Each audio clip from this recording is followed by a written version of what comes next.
What happens when a fearless black maid refuses to bow to a mafia boss's cruel fiancé? In the heart of Busan's most powerful estate, Tanya Mbala does the unthinkable. She slaps back. One moment of courage shatters years of fear and ignites a dangerous love that threatens to destroy Korea's most feared criminal alliance.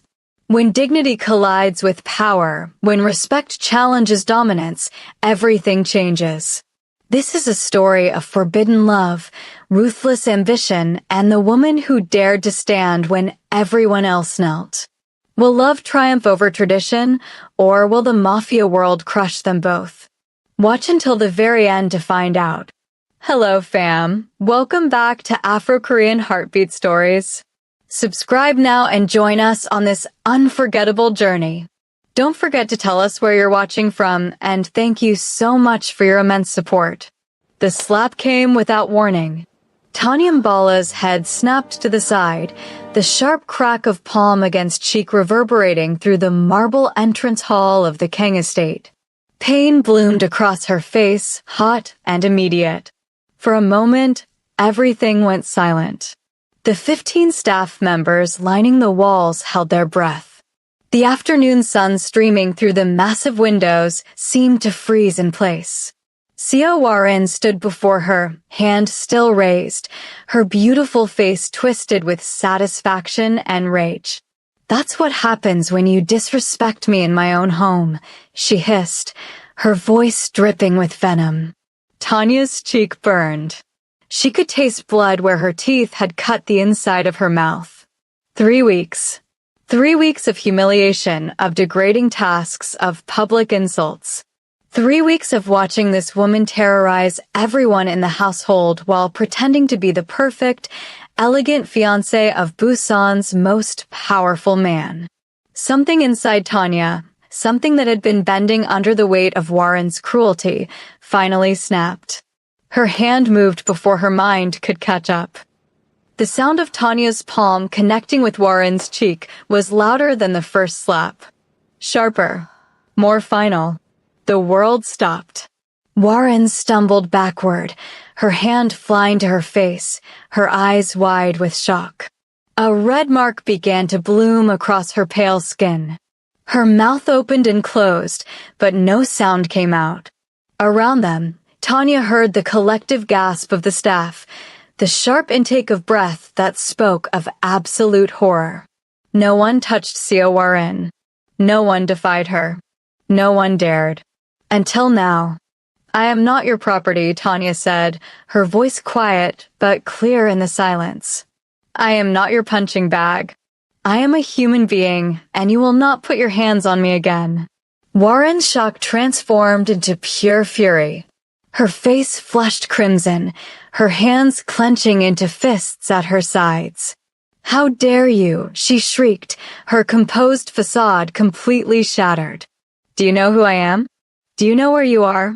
"I know exactly where I am," Tanya replied, meeting her gaze steadily. "I'm in a house where fear has been mistaken for respect for far too long." "You're finished." Warren's voice rose to a scream.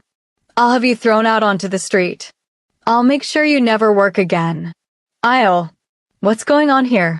The voice was quiet, almost soft, but it cut through Warren's tirade like a knife through silk. Every person in the hall immediately straightened, their faces going pale. Tanya turned toward the source of the voice, her heart suddenly pounding. Kang Mu-yeol stood at the entrance to the hall, still wearing his dark suit from whatever business had occupied his morning. He was tall, his presence commanding despite the gentleness of his voice. His handsome face was expressionless, but his dark eyes were sharp, taking in every detail of the scene before him. The red marks on both women's faces, Warren's disheveled fury, Tanya's steady defiance, the terrified staff frozen against the walls. "Mu-yeol!" Warren's voice immediately shifted, becoming softer, almost pleading. She rushed toward him, her hand still pressed to her cheek. "Thank God you're here. This woman, this maid, she attacked me. She struck me in front of everyone. Muyil's eyes moved from Warren to Tanya. Their gazes met, and Tanya felt something pass between them, some wordless communication she couldn't quite name. She had seen him around the estate over the past 3 weeks, always from a distance. He was nothing like his fiancée. Where Warren ruled through fear and cruelty, Muyil commanded through quiet authority. He spoke to his staff with respect, never raised his voice, and yet everyone obeyed him instantly. Is that true? He asked Tanya directly. Did you strike Miss Seo? Tanya could have lied. She could have denied it, played the victim, thrown herself on his mercy. That's what everyone expected. That's what any sane person would do when confronted by the head of Busan's most powerful crime family. Instead, she lifted her chin. Yes, sir. I did. A murmur rippled through the staff. Warren's eyes gleamed with triumph. After she struck me first, Tanya continued, her voice steady. I will not be physically assaulted by anyone, regardless of their position in this household. The triumph in Warren's eyes flickered. She's lying. Is she? Muyil's question was directed at the staff. His gaze swept across the 15 people lining the walls. Did anyone see what happened? No one moved. No one spoke. Tanya could see the fear in their eyes, the desperate desire to become invisible. They had all seen Warren strike first, but testifying to that would mean becoming her next target. In this house, survival meant silence. Well, Warren's voice turned sharp. Speak up. Tell him what happened. Still, no one moved. That's enough, Muyil said quietly. He turned to Warren. Show me your hand. What? Your right hand. Show it to me. Confused but compliant, Warren extended her hand. Muyil examined it briefly, then looked at Tanya's face, at the red mark on her left cheek. Then he looked at his fiancée's face, at the matching mark on her right cheek. The angle is consistent with you striking first with your right hand, he said calmly, as if discussing the weather. And Miss Mbala responding in kind. The force appears similar, the marks almost identical in size and shape. Warren's mouth fell open. You can't possibly believe. I believe the evidence. Muyil's voice remained quiet, but something in his tone made Warren fall silent. And I believe that in this household, no one has the right to strike another person, regardless of their position. She's a maid, Warren sputtered. She's nothing. She's a human being, Muyil interrupted, his voice harder now. And she deserves the same respect as anyone else under this roof. The silence that followed was deafening. Tanya watched as emotions warred across Warren's face. Shock, fury, humiliation, and something that looked almost like fear. You're taking her side? Warren's voice dropped to a whisper. Over mine? I'm not taking sides, Muyil replied. I'm stating facts. You struck her first. She defended herself. If you want to live in this house, you will learn that violence is not how we solve problems here. Not how we. Warren let out a harsh laugh. Muyil, do you hear yourself? You're a crime lord. Violence is your business. My business is separate from my home, he said coldly. In this house, everyone is treated with dignity, including the staff, especially the staff. Warren's face had gone from red to white. Your mother will hear about this. I'm sure she will. Muyil's expression didn't change. He turned to Tanya. Miss Mbala, are you injured? The question caught Tanya off guard. In 3 weeks, no one had asked after her well-being. No one had cared whether she was hurt or tired or struggling. And now the master of the house, the man everyone feared, was asking if she was all right. I'm fine, sir, she managed. Good. He glanced at the mark on her cheek, and something flickered in his eyes. Anger, perhaps. Or regret. You may return to your duties. And Miss Mbala. Yes, sir. In this house, You have the right to defend yourself. Always. Before Tanya could respond, Muyil turned back to his fiancée. Warren, we need to talk. In private. He walked toward the west wing, not looking back to see if she followed. For a moment, Warren stood frozen, her face a mask of humiliation and rage. Then she turned to Tanya, and the look in her eyes was pure venom. This isn't over, she whispered, low enough that only Tanya could hear. Not even close. Then she spun on her heel and followed Muyil, her designer heels clicking angrily against the marble. As soon as they disappeared around the corner, the hall erupted into whispered chaos. The staff members crowded around Tanya, their faces a mixture of awe and terror. Are you insane? Hissed Mrs. Park, the head housekeeper, a woman in her 50s who had worked for the Kang family for 20 years.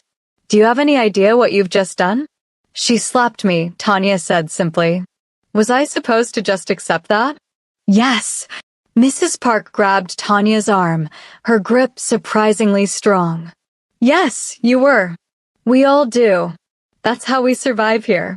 I didn't come to Korea to survive, Tanya replied. I came to live.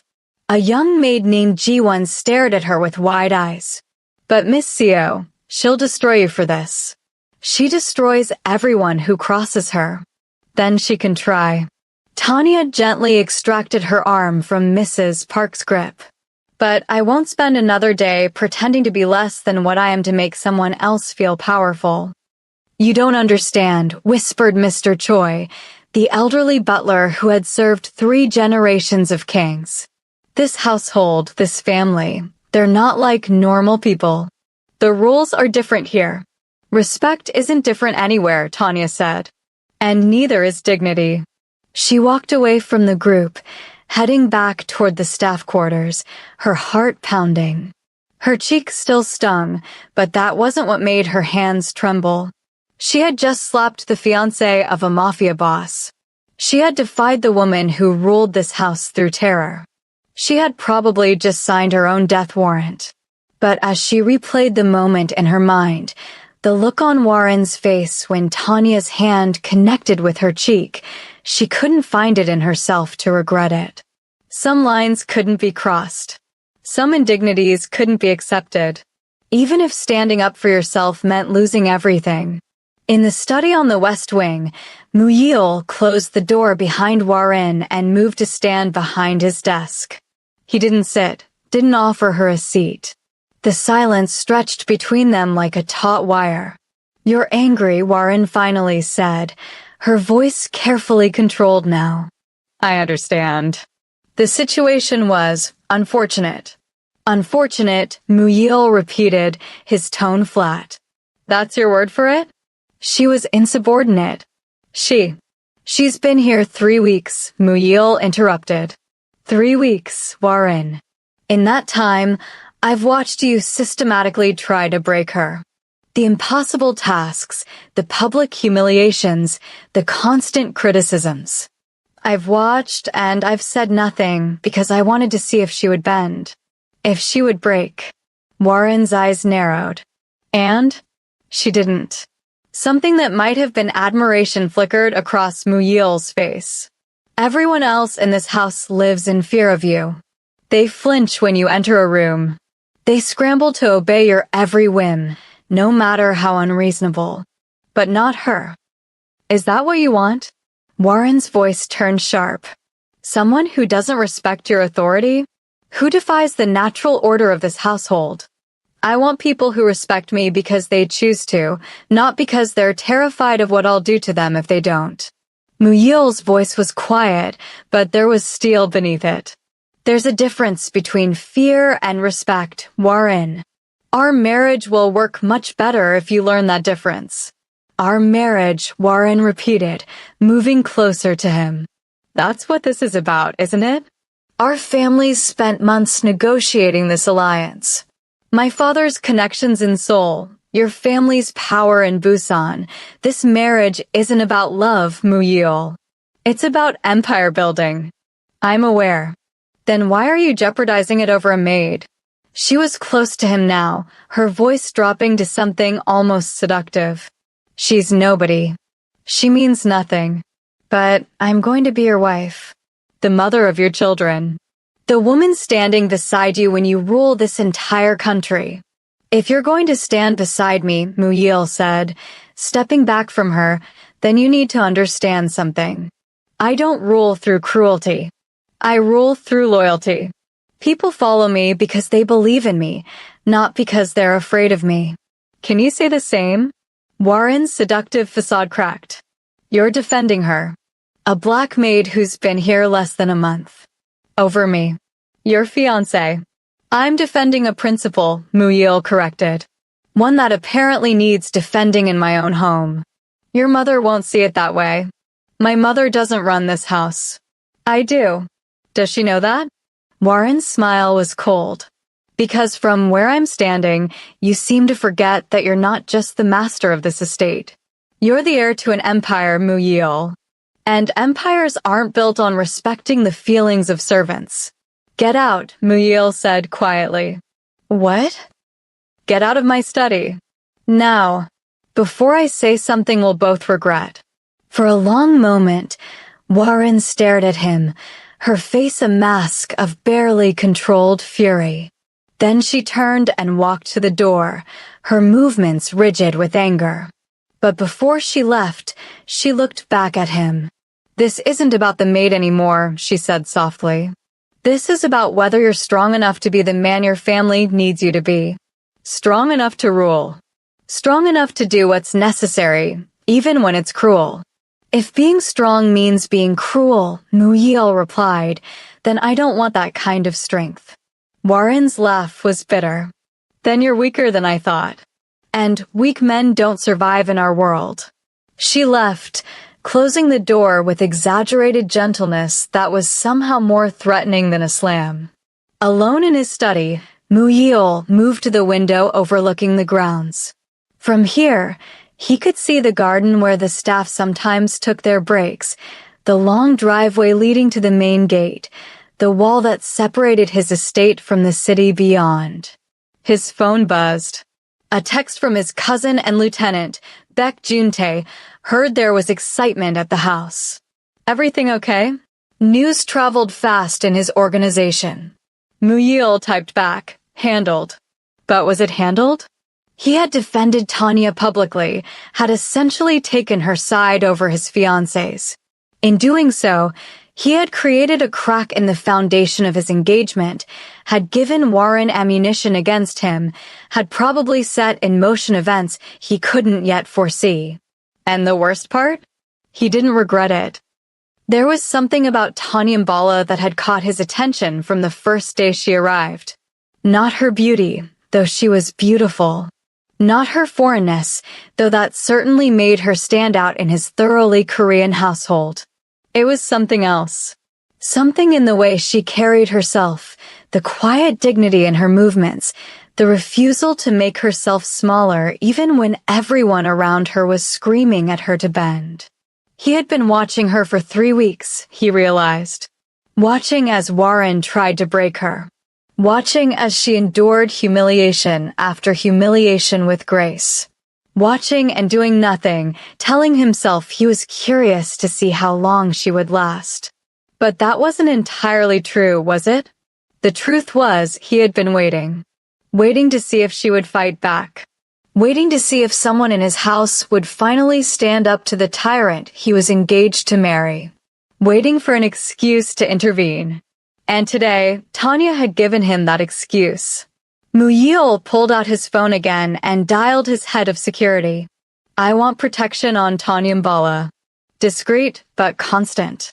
If anyone attempts to harm her or force her to leave the estate, I want to know immediately. Yes, sir. May I ask why? She made an enemy today, Muyil said. A powerful one. I want to make sure she stays safe. After he hung up, he stood at the window for a long time, watching the sun sink toward the horizon. Somewhere in this house, Warren was plotting revenge. Somewhere else, Tanya was probably wondering if she'd just made the worst mistake of her life. And Muyil was caught between them, knowing that the slap heard around the estate had changed something fundamental. The careful balance he had maintained, the delicate peace between duty and desire, between obligation and integrity, it was all crumbling. And he wasn't entirely sure he wanted to stop it. That evening, Tanya sat in the small room she shared with Ji-won, pressing a cold cloth against her cheek. The mark had faded to a dull red, but it still throbbed. Ji-won sat on her own bed, watching Tanya with a mixture of admiration and fear. "You should leave," Ji-won said quietly. "Tonight. Before Miss Seo does something worse." "I'm not running," Tanya replied. "This isn't about pride. This is about survival." Ji-won's voice rose, then immediately dropped to a whisper. "You don't understand what she's capable of. Last year, a maid accidentally broke one of Miss Seo's vases. Miss Seo had her fired, then made sure she couldn't get work anywhere in Busan. The woman had to move back to her village in disgrace. Her whole family was shamed." "That's horrible," Tanya said. "But it's also not my problem. It will be your problem when she does it to you." Tanya lowered the cloth and looked at her roommate. "Ji-won, how long have you worked here?" 2 years. "And in those 2 years, have you ever stood up to her? Ever told her no? Ever defended yourself?" Ji-won looked away. "It's not that simple." "It's exactly that simple," Tanya said gently. "Every day you accept her cruelty, you teach her that it's acceptable. Every time you bow your head and say nothing, you give her more power." "Easy for you to say," Ji-won muttered. "You can leave Korea anytime. This is my country. My home. I have to live here long after you're gone." The words stung, partly because they were true. Tanya had come to Korea on a 2-year work visa, drawn by the promise of better wages than she could find back home. Her plan had been simple: work hard, save money, send some back to her family, and return home with enough to start her own business. She hadn't planned on encountering someone like Seo Warren. Hadn't planned on working in a mafia household. Hadn't planned on any of this. But life rarely went according to plan. "You're right," Tanya admitted. "I can leave. But while I'm here, I won't live on my knees. Not for anyone." A knock on the door made them both jump. Ji-won rushed to open it, her face going pale when she saw who stood there. Mrs. Park entered, her expression grim. "Miss Mbala, Mr. Kong wants to see you." Tanya's heart sank. "When?" "Now." "In his study." Ji-won grabbed Tanya's arm. "Don't go. It's a trap." Miss Seo probably convinced him to. "It's fine," Tanya said, though her stomach churned with anxiety. She stood, smoothed down her uniform, and followed Mrs. Park out of the room. The walk to Muyil's study felt endless. Servants they passed stopped and stared, their faces full of pity and morbid curiosity. No doubt rumors of her imminent firing, or worse, were already spreading through the household. By morning, everyone would know what happened to the maid who dared to strike back. Mrs. Park stopped outside the study door. "For what it's worth," she said quietly, "what you did today, it was brave. Stupid, but brave." "Is there a difference?" Tanya asked. "In this house?" "Not usually." Mrs. Park knocked, announced Tanya, and left her at the threshold. Tanya took a deep breath and entered. The study was elegant and understated, with dark wood furniture and floor-to-ceiling bookshelves. Muyil stood by the window, his back to the door. For a long moment, he didn't turn around, and Tanya stood there, uncertain whether to speak or wait. "Close the door," he finally said.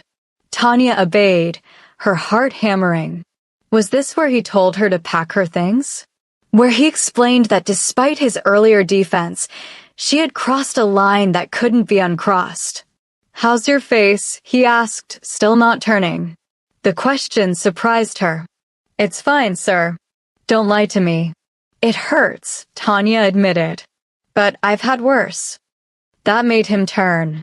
His dark eyes studied her face, and she forced herself not to look away.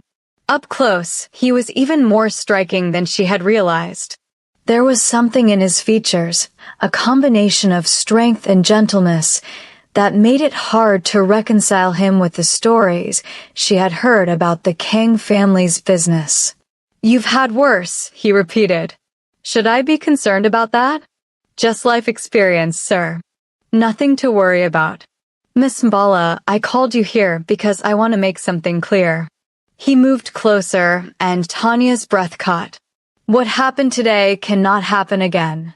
Here it comes, she thought. The ultimatum. The threat. The reminder of who held the power.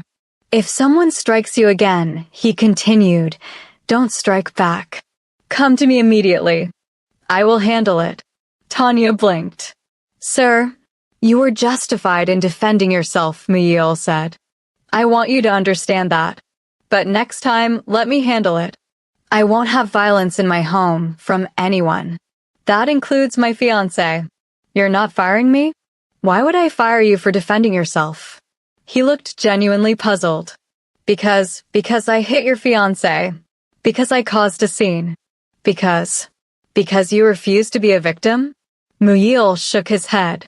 "Miss Mbala, I employ people who work here because they need jobs, not because I enjoy exercising power over them. You do good work. You're respectful to everyone except those who disrespect you first, and you have more backbone than most of my business associates. Why would I fire you?" Tanya felt something loosen in her chest, some tight knot of fear she hadn't realized she was carrying. "Thank you, sir. Don't thank me. You earned your place here."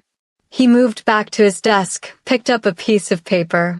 "However, I am making some changes to your position." The fear returned. "Changes? You'll no longer report to Miss Seo. You'll report directly to Mrs. Park and through her to me. Your duties will focus on the main house maintenance and library care. You'll have no direct interaction with my fiancé unless absolutely necessary." "Sir, with respect, doesn't that just look like you're protecting me?" "I am protecting you," Muyil said simply. "Miss Seo is angry, and when she's angry, she's dangerous. Until she calms down, I'm keeping you out of her reach." "I can handle." "I know you can handle yourself," he interrupted. "You proved that today. But you shouldn't have to. Not in my house." There was something in his voice, some undercurrent of emotion that made Tanya look at him more closely. His face was composed, but his eyes, there was a weariness there. A sadness, maybe. Or resignation. "May I speak freely, sir?" she asked. "Always." "Why are you marrying her?" The question hung in the air between them. For a moment, Muyil's composed facade cracked, and she saw something raw beneath it. Then he smiled, but it was a smile without humor. "That's a complicated question with a simple answer," he said. "Because it's what's expected of me. Because our families have been planning this alliance for years. Because in my world, love is a luxury and duty is everything." "That sounds lonely." "It is," he admitted. Then, as if realizing he had said too much, he straightened. "That will be all, Miss Mbala. Mrs. Park will brief you on your new duties tomorrow morning." Tanya nodded and turned to leave, but his voice stopped her at the door. "Miss Mbala." "Yes, sir." "What you did today, standing up for yourself, refusing to be diminished." He paused. "Don't lose that. No matter what happens, don't let anyone make you smaller than you are." Their eyes met, and something passed between them. Understanding, perhaps. Recognition. A sense that they were both trapped in situations not entirely of their own making, both trying to maintain dignity in a world that seemed designed to strip it away. "I won't, sir," Tanya promised. "You have my word." After she left, Muyil stood alone in his study, staring at the closed door. He had meant what he said. Tanya Mbala had something rare in his world, genuine courage. Not the kind born of stupidity or recklessness, but the kind that came from knowing your own worth and refusing to compromise it. It was admirable. It was dangerous. And it was exactly what he needed to see. His phone buzzed again. Another text from Juntae. Mother knows. She's coming tomorrow. Prepare yourself. Muyil sighed. Of course she knew. Madame Kong Xianjia had spies everywhere, and what had happened today was too juicy not to reach her ears immediately. His mother, the woman who had held the Kang Empire together after his father's death, who had taught him everything about power and control, who believed that mercy was weakness and compassion was liability. She was going to be furious. Tomorrow was going to be a very long day. Across the estate, in the luxurious guest wing that would eventually become her permanent quarters, Warren sat at her vanity, staring at the red mark on her cheek.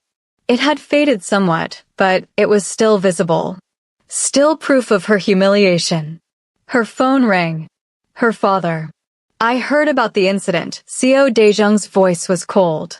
Care to explain how you let a maid strike you in front of witnesses? It was handled, father. Was it? Because from what I'm hearing, your fiancé took the maid's side. In front of his entire staff. Do you understand what that means? Warren's hand tightened around her phone. It was a momentary lapse. Muyil was surprised. But I'll make him understand. You'll make him understand? Her father's laugh was harsh. You stupid girl.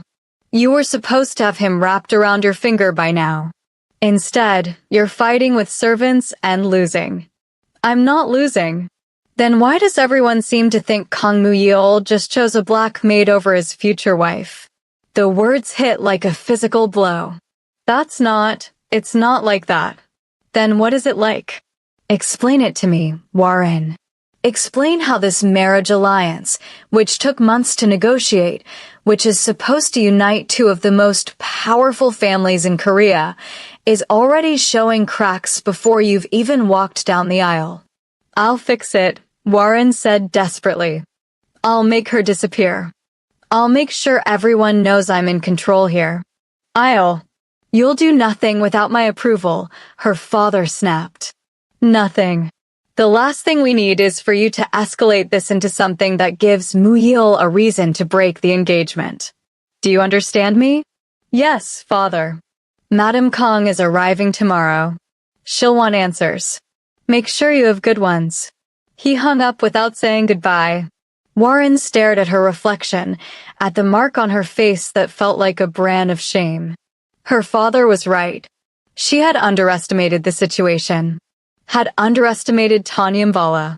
But she wouldn't make that mistake again. If Muyil wanted to protect the maid, fine. Let him.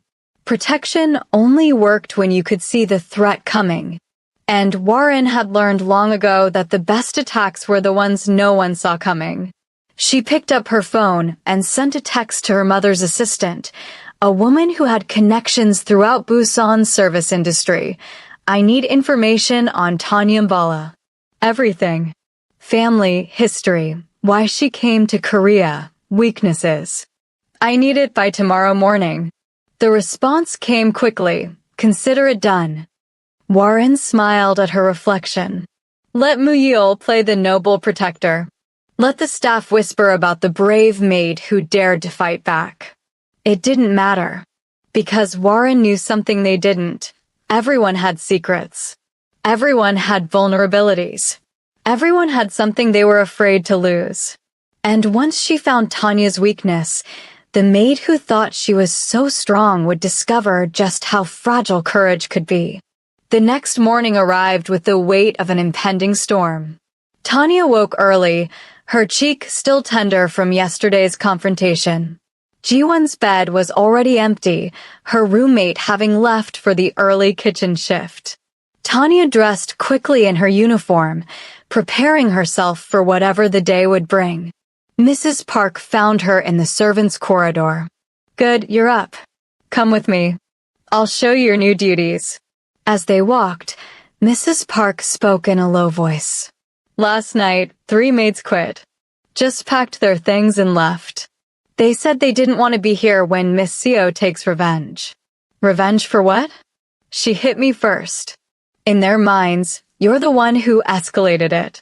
You're the one who hit back. Mrs. Park sighed. They're scared, Miss Mbala. And in this house, scared people run. Then they're smarter than me, Tanya muttered.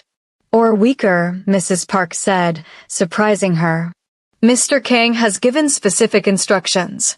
You're to have no contact with Miss Seo. If she tries to speak to you, you're to come find me immediately. And under no circumstances are you to be alone in any room with her. He really thinks she'll try something? Mrs. Park gave her a look that said the question was naive. Miss Seo doesn't forgive, and she doesn't forget. You humiliated her yesterday, Miss Mbala. In front of witnesses. In front of Mr. Kong. Women like her, they don't move on from that. They reached the library, a magnificent room with 2 stories of books, comfortable reading chairs, and windows overlooking the gardens. This will be your primary responsibility now, Mrs. Park explained. Mr. Kung uses this room frequently. You'll maintain it, organize it, and assist him if he needs anything while he's working here. That seems like a much better assignment than I had before. It is, Mrs. Park agreed. Which is why half the staff thinks you must be sleeping with him to get it. Tanya's eyes widened. What? I've barely spoken to him. Doesn't matter. In their minds, there's no other explanation for why he'd defend you so publicly and then give you such a cushy position. Mrs. Park shrugged. Let them talk. Better they think you're his mistress than know the truth. Which is that he's finally found someone who refuses to tolerate the intolerable, Mrs. Park said. And that scares him and intrigues him in equal measure. Before Tanya could respond, voices echoed from the main hall. Raised voices. Angry voices. That's Madame Kong, Mrs. Park said, her face going pale. She's early. Come on, we need to get you out of sight. But they were too late. As they emerged from the library corridor, they walked directly into the main hall where a scene was unfolding. Madame Kong Xianjia stood in the center of the marble floor like a queen surveying her kingdom. She was in her late 50s, impeccably dressed in a tailored suit, her hair pulled back severely from her face. Everything about her radiated power and control. Beside her stood Warren, her posture perfect, her expression carefully composed into one of wounded dignity. And facing them both was Mu Yil, his arms crossed, his face impassive. I don't care what your reasoning was, Madame Kang was saying, her voice sharp enough to cut glass. You humiliated your fiancé in front of the staff. You took the side of a servant over the woman who will bear your children. Do you understand how that looks? I understand perfectly, Mother, Mu Yil replied, his voice calm. It looks like I won't tolerate violence in my home, regardless of who commits it. Violence. Madame Kang's laugh was bitter. A slap is not violence, Mu Yil. It's discipline. It's maintaining order. Something you seem to have forgotten how to do. Tanya froze at the edge of the hall, wanting desperately to retreat, but knowing that movement would draw attention.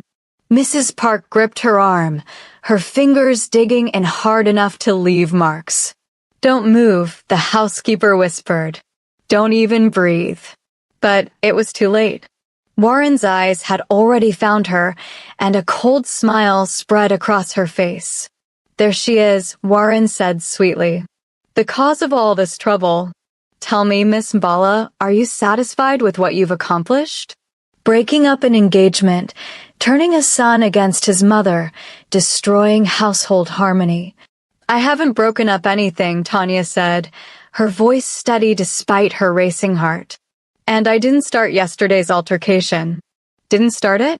Warren's voice rose. You've been disrespectful since the day you arrived. Refusing to bow properly, speaking out of turn, giving me insolent looks. Enough, Mu Yil said quietly. But Madame Kang stepped forward, her eyes fixed on Tanya with an intensity that made her want to step back. So this is the woman who thinks she can strike her betters and face no consequences. Come here, girl. It wasn't a request. Tanya felt Mrs. Park's hand fall away from her arm, felt the older woman step back, putting distance between herself and what was about to happen. She was alone now, facing the true power of the Kang family.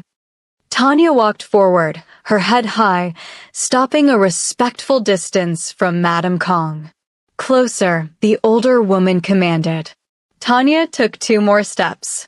They were now face to face, and she could see the cold calculation in Madame Kang's eyes, the absolute certainty of someone who had never been told no in her entire life. Do you know who I am? Madame Kong asked softly. Yes, ma'am. You're Madame Kong Xianja, mother of Kong Muyil. I am the woman who built this empire, Madame Kong corrected. I am the woman who held it together when my husband was murdered. I am the woman who ensured my son would inherit power instead of chaos. And I am the woman who will not tolerate anyone, especially not a foreign servant, disrupting the carefully laid plans that will secure our family's future. With respect, ma'am, I have no interest in disrupting anything. I'm here to do my job. Your job is to obey, Madame Kong snapped. Your job is to understand your place. Your job is to disappear when your betters are speaking and to accept correction when it's given. Can you do that? Tanya met her eyes steadily. I can do my job with excellence and respect everyone in this household. But I can't accept physical abuse from anyone, regardless of their position. The silence that followed was suffocating. Somewhere behind her, Tanya heard someone gasp. Even Muyil looked surprised by her directness. Madame Kang's face hardened. You dare. Mother, Muyil interrupted, moving to stand between them. This conversation is over. Miss Mbala has work to do, and we have family matters to discuss. In private. Don't dismiss me like I'm a child, Madame Kong hissed. I came here because I heard my son had lost his mind, and I see now that the rumors were correct. You're protecting a servant over your own family. Over your own future. I'm protecting a principle, Muyil said, his voice harder now. One that you taught me, actually. You always said that true power comes from loyalty, not fear. That people follow you because they believe in you, not because they're terrified of you. Or have you forgotten your own lessons? Don't you dare use my words against me. Madame Kang's composure cracked. I taught you about loyalty to family, about putting the family's interests above your personal feelings. Not about defending servants who assault their superiors. She was assaulted first, Muyil said calmly. She defended herself. And if you can't see the difference, then perhaps we need to have a longer conversation about what kind of family we want to be. Warren stepped forward, placing a gentle hand on Madame Kang's arm. Perhaps we should discuss this privately, as Muyil suggested. Away from the staff. It was a calculated move, Tanya realized. Playing the peacemaker, the reasonable one, while reminding everyone that this drama was unfolding in front of an audience. Several staff members had indeed gathered at the edges of the hall, drawn by the raised voices. Madame Kong took a deep breath, visibly composing herself. You're right. This is not a discussion for public consumption. She looked at Tanya one more time, her eyes cold. You may go, Miss Mbala. For now. The threat in those last 2 words was unmistakable. Tanya bowed slightly, the minimum respect required, and turned to leave.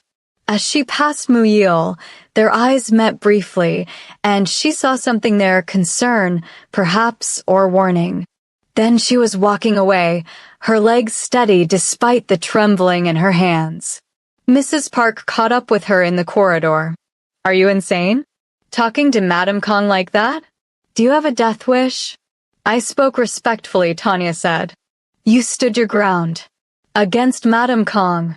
Do you understand what you've just done? What I've always done, Tanya replied. Refuse to make myself small for someone else's comfort. In the hall, Madame Kong waited until all the servants had been dismissed before turning to her son. My office. Now. She swept toward the east wing, and after a moment's hesitation, both Mu Yeol and Warren followed. The office had been Mu Yeol's father's, and after his death, Madame Kang had claimed it as her own. It was a statement. She might not hold the official title, but she still held the real power. Once the door closed, Madame Kong rounded on her son. Have you completely lost your mind? I've never been more clear-headed, Mu Yeol replied, taking a seat in one of the chairs facing the desk. His casual posture was deliberate, a refusal to be intimidated. You're protecting a maid. A foreign maid. Over your fiancé. Over your family. Over everything we've worked for. Madame Kang's voice shook with rage.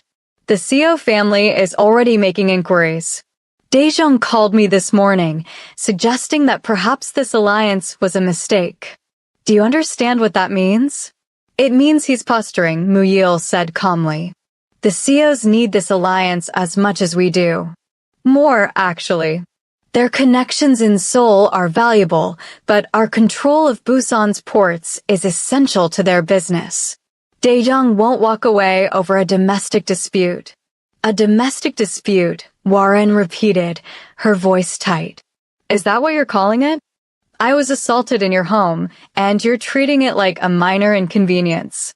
You assaulted someone first, Mu Yeol said, looking at her directly.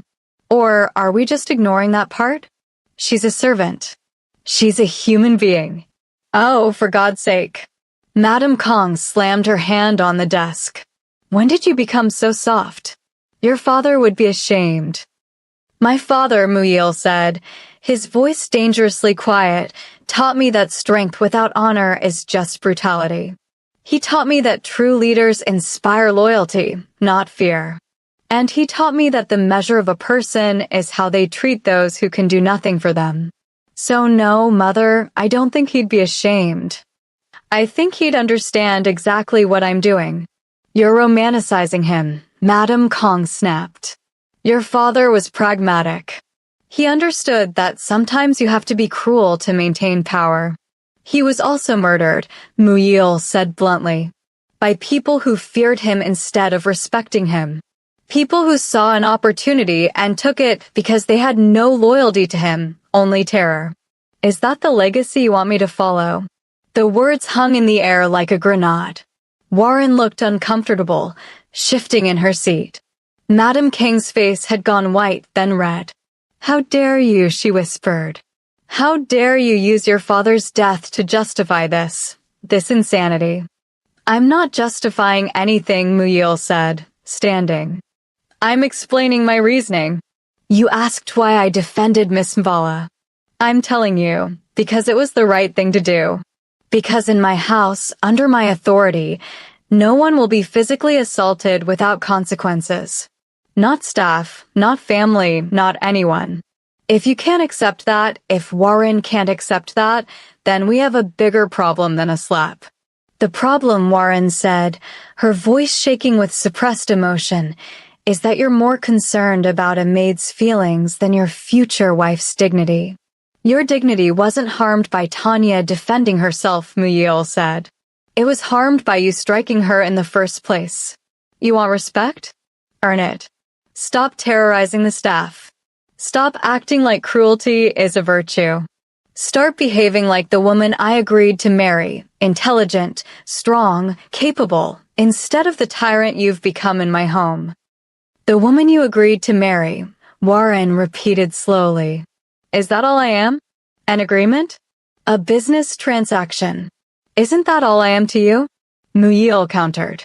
You didn't choose me because you loved me. You chose me because your father told you to.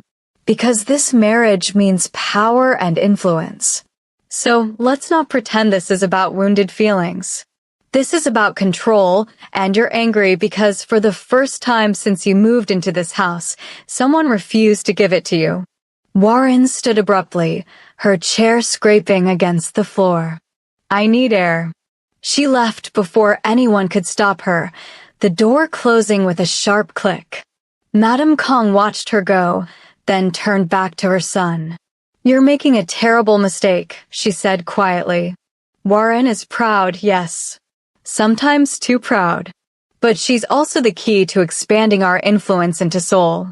Her family's connections, her father's political ties, we need that alliance, Mu Yeol.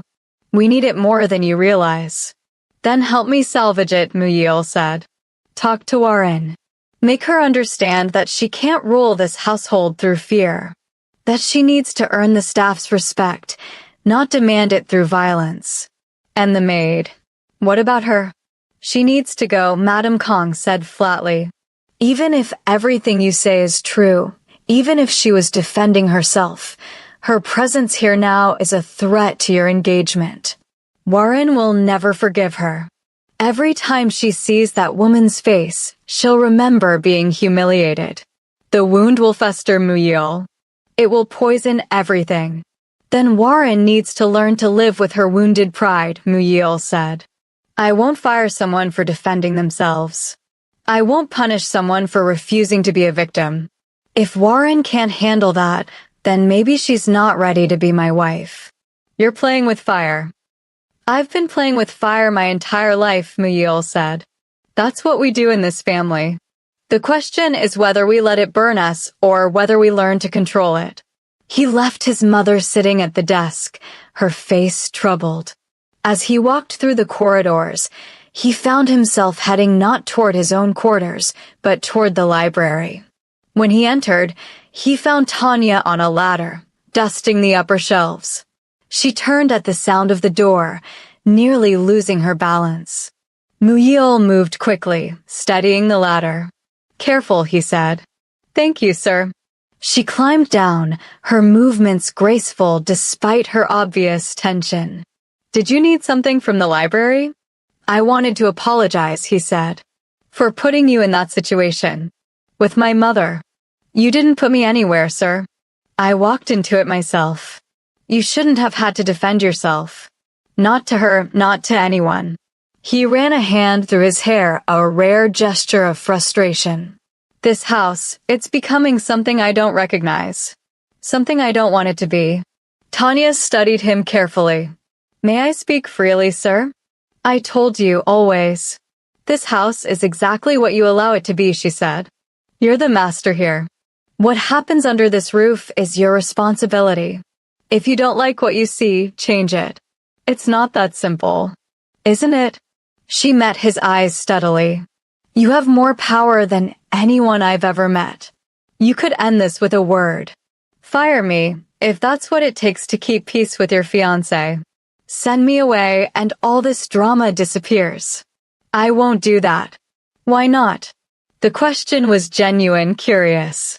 "Why are you willing to fight your mother, your fiancé, probably half your organization, over someone you barely know?"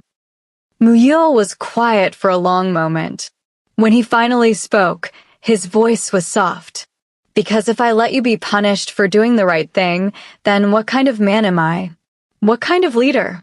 What kind of person?" He shook his head. "My father used to say that you learn someone's true character by watching how they treat people who can't fight back.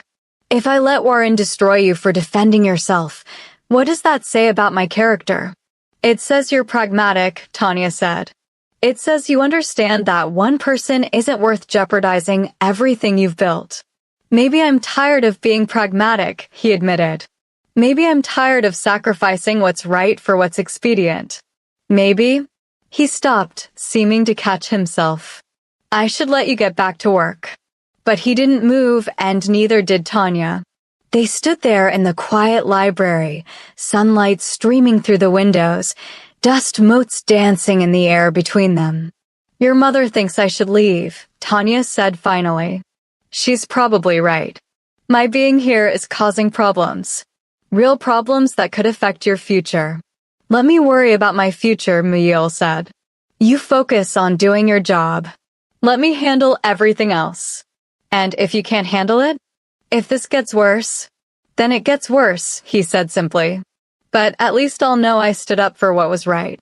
After he left, Tanya stood in the library for a long time, staring at the closed door. She had come to Korea looking for work, for financial stability, for a chance to build a better future. She hadn't come looking for this, for conflict, for danger, for whatever this complicated thing was developing between her and the man who owned this house. She should leave. She knew that. Every instinct for self-preservation told her to pack her bags and disappear before things escalated further. Before Warren found a way to destroy her that Muyil couldn't prevent. Before she got more entangled in the dangerous web of mafia politics and family drama. But she didn't want to leave. For the first time in her life, she had found a place where standing up for herself mattered. Where someone with real power had looked at her and seen not a servant, not a foreigner, not someone to be used and discarded, but a person worth defending. She wasn't naive enough to mistake Muyil's protection for anything more than principle. He would have defended anyone in her situation. This wasn't about her specifically. It was about his values, his vision for what kind of leader he wanted to be. And yet, there had been something in his eyes when he studied her ladder. Something in his voice when he said he wouldn't fire her. Something that made her wonder if maybe, just maybe, this was about more than principle. She shook her head, dismissing the thought. That way lay disaster. Muyil was engaged. He was a crime lord. He lived in a world she couldn't begin to understand, full of violence and danger and moral compromises she had never had to consider. Getting emotionally involved with him would be the stupidest thing she could possibly do. Which is why she absolutely, definitely would not do it. She climbed back up the ladder and resumed dusting, trying not to think about the way his hand had felt on the ladder, steadying her. Trying not to remember the look in his eyes when he said always. Trying not to wonder what it would be like if things were different, if he were free, if she were someone who belonged in his world. Trying. And failing. That evening, Warren sat in her room, staring at the file her mother's assistant had compiled on Tanya Mbala. It was thicker than she expected, full of information that painted a picture of a woman far more interesting than Warren had given her credit for. Tanya had come from a middle-class family in Africa, had put herself through university while working 2 jobs, had graduated with honors in international business.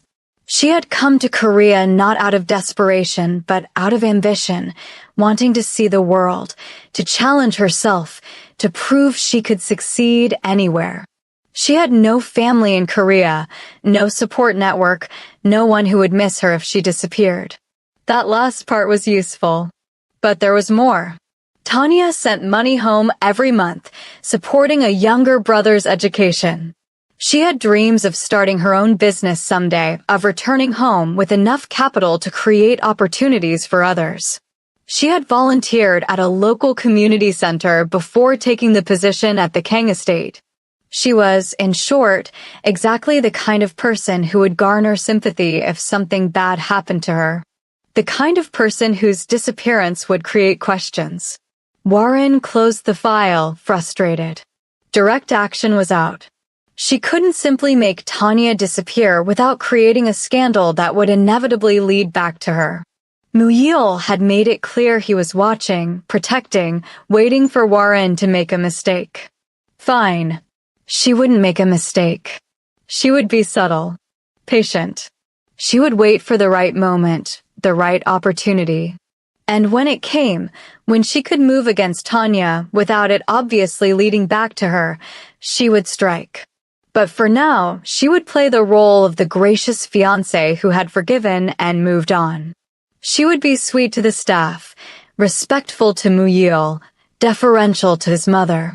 She would rebuild her image as the perfect future Mrs. Kang. And while everyone's guard was down, she would work behind the scenes to destroy the woman who had dared to strike her. Warren smiled at her reflection. She had learned long ago that patience was the ultimate weapon. Let Tanya think she had one. Let Muyil think his protection was enough. Let them all relax, grow comfortable, believe the crisis had passed. And then, when no one was expecting it, Warren would remind them all why people feared her in the first place. The days following Madam King's visit were strange and unsettling. Warren's behavior changed dramatically. She was polite to the staff, even warm sometimes. She asked about their families, remembered their names, smiled more. To an outsider, it would have looked like genuine transformation. But Tanya knew better. "She's planning something," Ji-won whispered one evening as they prepared for bed. "Everyone thinks she's changed, but I see the way she looks at you when she thinks no one's watching. It's like a cat watching a mouse." "Let her watch," Tanya said, though unease prickled at the back of her neck. "You should be careful. Maybe ask for a transfer to another household. And let her win? Is it winning if you're alive?" Ji-won asked seriously. People who cross powerful people in this country, they don't always come out the other side intact, Tanya. Please, just think about it. Tanya did think about it. Late at night, when the house was quiet and she was alone with her thoughts, she considered her options. She could leave. She had enough saved to get by for a few months while she found new work. It would be the smart thing to do, the safe thing. But every time she decided to give notice, she would see Muyil in the library, working late into the night. They had developed a routine. She would bring him tea without being asked, and he would thank her with that small, tired smile. Sometimes they talked, brief conversations about books or current events or nothing in particular. Those conversations were dangerous. They made her feel seen, valued, respected in a way she had never experienced before. They made her want to stay, even though staying was foolish. One night, 2 weeks after the slap, she entered the library to find Muyil standing at the window, his shoulders tense. "Bad day?" she asked, setting down his tea. "Bad week," he corrected. "Bad month. Take your pick. Want to talk about it?" He turned, surprised. "Would you want to hear about it?" I asked, didn't I? He smiled slightly. "The politics of my world, they're complicated. And right now, they're getting more complicated. My engagement, my mother's expectations, the alliances I'm supposed to be building, it all feels like it's closing in." "So don't do it," Tanya said simply. "It's not that easy." "It never is," she agreed. "But nothing worth doing is easy. If you're miserable, if you're being forced into something that goes against who you are, what's the point of all this power? What's the point of being the boss if you can't make your own choices?" Muyil laughed, but it was a hollow sound. "You make it sound so simple." "I make it sound simple because it is," Tanya said. "Life is short, Mr. Kong. Too short to spend it living for other people's expectations. And what about responsibility? What about duty to family, to legacy? What about duty to yourself?" she countered. "What about responsibility to be happy, to live honestly, to not wake up one day and realize you've spent your whole life being who everyone else wanted you to be instead of who you actually are?" They stood there, the question hanging between them like a bridge or a chasm, depending on how you looked at it. "You're very wise for someone so young," Muyil said finally. "I'm not wise," Tanya replied. "I just know what it's like to have to fight for every scrap of dignity, every moment of peace, every chance to be myself. It gives you perspective." "Tell me something," he said, moving closer. "Why did you come to Korea?" "Really?" "Money, at first," she admitted. "Better wages than I could get at home. A chance to save, to help my family, to build something for my future. And now?" "Now," she considered the question. "Now I'm not sure. Everything's gotten complicated. Because of me. Because of a lot of things," she said. "But yes, partly because of you." Before either of them could say more, the library door opened. Warren stood in the doorway, her face carefully neutral. "Am I interrupting?" she asked sweetly. "No," Muyil said, stepping back from Tanya. "Miss Mbala was just bringing tea." How thoughtful, Warren said, her eyes moving between them. Miss Mbala, would you mind giving us a moment? I need to speak with my fiancé. Tanya bowed slightly and left, feeling Warren's eyes on her back the entire way. In the library, Warren waited until the door closed before speaking. You spend a lot of time with her. She works in the library. I work in the library. It's inevitable. Is it? Warren moved closer to him. Muyil, I want to apologize. For everything. For how I've behaved. For the incident with Miss Mbala. For making things difficult. I've been thinking a lot these past weeks, and I realize I haven't been the partner you deserve. Warren, please let me finish. She took his hand, her touch gentle. I know our engagement is arranged. I know we didn't choose each other out of love. But that doesn't mean we can't build something real, something good. I want to try, Muyil. I want to be better. I want to make this work. She was saying all the right things, looking at him with apparent sincerity. And Muyil wanted to believe her. Wanted to believe that the alliance his family needed could also be a genuine partnership.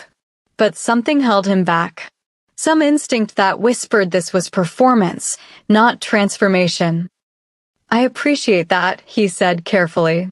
And I want to make this work too. But Warren, that means both of us changing. It means treating people with respect, all people. It means building a household based on loyalty and mutual trust, not fear. I understand, she said. And I'm committed to that. Just help me. Be patient with me. I'm trying to unlearn a lifetime of lessons about power and control. It was exactly what he wanted to hear. And that's what made him suspicious.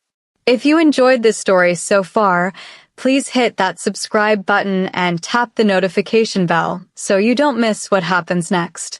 Drop a comment below telling us what you think will happen between Tanya and Muyil. Will their connection grow despite the danger, or will Warren's plans tear them apart? Let us know your thoughts, and don't forget to like this video to help others discover this story. The next few weeks were a strange dance of tension and normalcy. Warren maintained her new, improved persona. She was gracious to the staff, respectful in her interactions, and publicly supportive of Muyil. To anyone watching, it seemed she had genuinely changed. But late at night, she met with her mother's assistant, planning and plotting. She learned Tanya's routine down to the minute. She discovered which staff members resented Tanya's special treatment, who could be manipulated, who could be used. She was building a case, slowly and methodically. Not against Tanya directly, that would be too obvious. But against the idea of Tanya, against the disruption her presence caused, against the way she had changed the dynamics of the household. One evening, a valuable piece of jewelry went missing from Warren's room. She reported it calmly to Muyil, without accusations or dramatics. These things happen, she said with a shrug. Perhaps it was misplaced. But 2 days later, an antique vase disappeared from the main hall. Then a painting from the gallery. The thefts were small enough to be concerning, but not catastrophic. And they all happened during times when Tanya was working in those areas. When the fourth item disappeared, a silver letter opener from Muyil's study, he called a household meeting. I'm not accusing anyone, he said, addressing the assembled staff. But these thefts need to stop. If anyone knows anything, if anyone has seen anything unusual, please come to me in confidence. The meeting ended without resolution, but Tanya felt the shift in the household. People looked at her differently now, whispered when she walked by.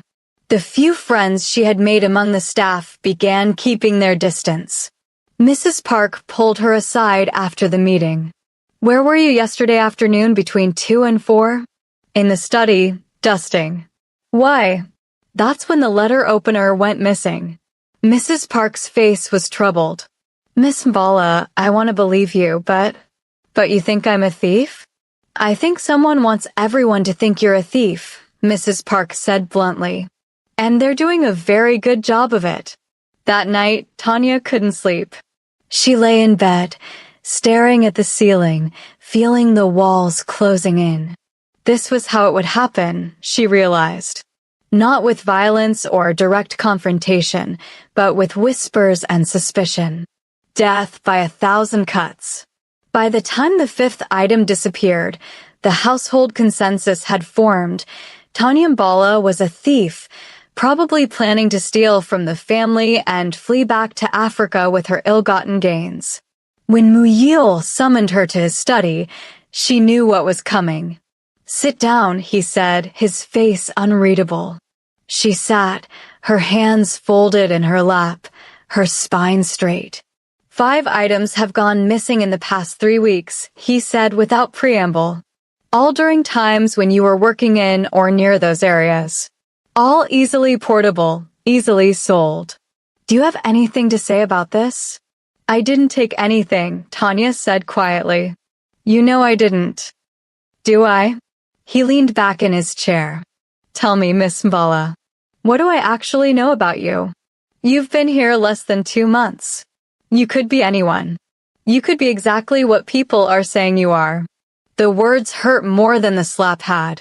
"You're really asking me this? After everything?" "I have to ask," he said. "My mother is demanding an investigation. Warren is insisting we call the police. Half my staff thinks you're a criminal, and the other half thinks I'm being willfully blind. So yes, I'm asking. Did you take those items?" Tanya stood slowly. "No, sir. I did not. But I can see you're not sure you believe me. So I'll make this easy for you. I quit. Consider this my resignation, effective immediately. Sit down." "Why? So you can accuse me some more? So you can make me defend myself against lies?" She felt tears pricking at her eyes and hated herself for it. "I thought you were different. I thought you actually cared about truth, about justice. But you're just like everyone else. When it comes down to it, you believe what's convenient." "I said sit down," Muyil repeated, his voice harder now. Something in his tone made her pause. She sat, watching him carefully. "I don't believe you took those items," he said quietly. "Not for a second. But I needed to see your reaction. I needed to know if you would run or fight. This was a test?" "Everything is a test in my world," he said. "And you just passed. If you were guilty, you would have made excuses, tried to explain away the coincidences, maybe even cried and begged for mercy. Instead, you got angry. You stood up for yourself. You prepared to walk away rather than accept being falsely accused." Tanya felt her anger deflate, replaced by confusion. "Then why?" "Because I needed to be sure," he interrupted. "Because what I'm about to do next requires absolute certainty. And now I have it." He pulled out his phone and made a call. "Juntae, I need you to arrange something for tomorrow morning. A household meeting, mandatory attendance. And bring the security footage from the cameras I had installed last week. All of it." He hung up and looked at Tanya. "Someone has been systematically framing you. Someone very clever, very patient, who knows this house and its routines intimately. But what they didn't know is that after the first theft, I had hidden cameras installed throughout the house. Not in private spaces like bedrooms or bathrooms, but in all the common areas where the items went missing. You've known all along?" "I've suspected. Now I know. And tomorrow, everyone else will know too." The morning meeting was tense. Every staff member was present, as were Madam Kong, Warren, and Baek Juntae. The latter had set up a laptop connected to a large screen. Muyil stood before them all, his presence commanding attention. "Thank you all for coming," he began. "I know there's been a lot of speculation about the recent thefts. Today, I'm going to clear up that speculation with facts." He nodded to Juntae, who started the first video. It showed Warren's bedroom from an angle that captured the doorway. The timestamp was from the day her jewelry went missing. In the video, Warren was alone in her room. She opened her jewelry box, removed a diamond bracelet, and placed it in her purse. Then she left the room. 3 hours later, she returned and called Muyil to report the theft. The room erupted in gasps and whispers. Warren's face went white. "That's edited," she said quickly. "It's been manipulated. You can't trust." "Watch," Muyil said calmly. Juntae played the second video. This one showed the main hall where the vase had disappeared. The camera caught Warren looking around to ensure she was alone, then carefully taking the vase and wrapping it in cloth before carrying it away. Then the third video. The gallery. Warren removing the painting. The fourth. Warren in the study, taking the letter opener while Tanya was visible in the background, dusting with her back turned, completely unaware. By the time the fifth video played, showing Warren planting a silver candlestick in the cleaning supply closet near the staff quarters, the room was in chaos. Staff members were talking over each other, shock and outrage evident on every face. "Enough." Madam King's voice cut through the noise. She stood, her face carved from stone, staring at Warren. "Is this true? Did you stage these thefts?" Warren's mouth opened and closed, but no words came out. Her carefully constructed facade was crumbling, and everyone could see the panic beneath. I was trying to protect this family," she finally stammered. "That woman, she's a threat. She's changing everything, turning Muyil against his own family, against his future. I had to do something." "So you decided to frame an innocent person?" Muyil's voice was ice. "You decided to destroy someone's reputation, possibly their entire future, because you felt threatened?" She slapped me. Warren's composure finally shattered completely. "She humiliated me in front of everyone, and you defended her. You took her side. You've been protecting her, spending time with her, treating her like she matters more than I do." "She does matter," Muyil said quietly. "She matters because she's a person, because she works hard, because she refuses to compromise her dignity. All the things you should matter for, but don't, because all you care about is power and control. I care about us." Warren was crying now, tears streaming down her face. "I care about this family, this alliance, everything we're supposed to build together. And I watched you throw it all away for a maid who means nothing." "She means nothing?" Muyil stepped closer to Warren, his voice dangerous. "Let me tell you what means nothing. This engagement means nothing. This alliance your father is so proud of means nothing. Because it's built on lies and cruelty and the assumption that I'm too weak to choose my own path." "Muyil," Madam Kong warned.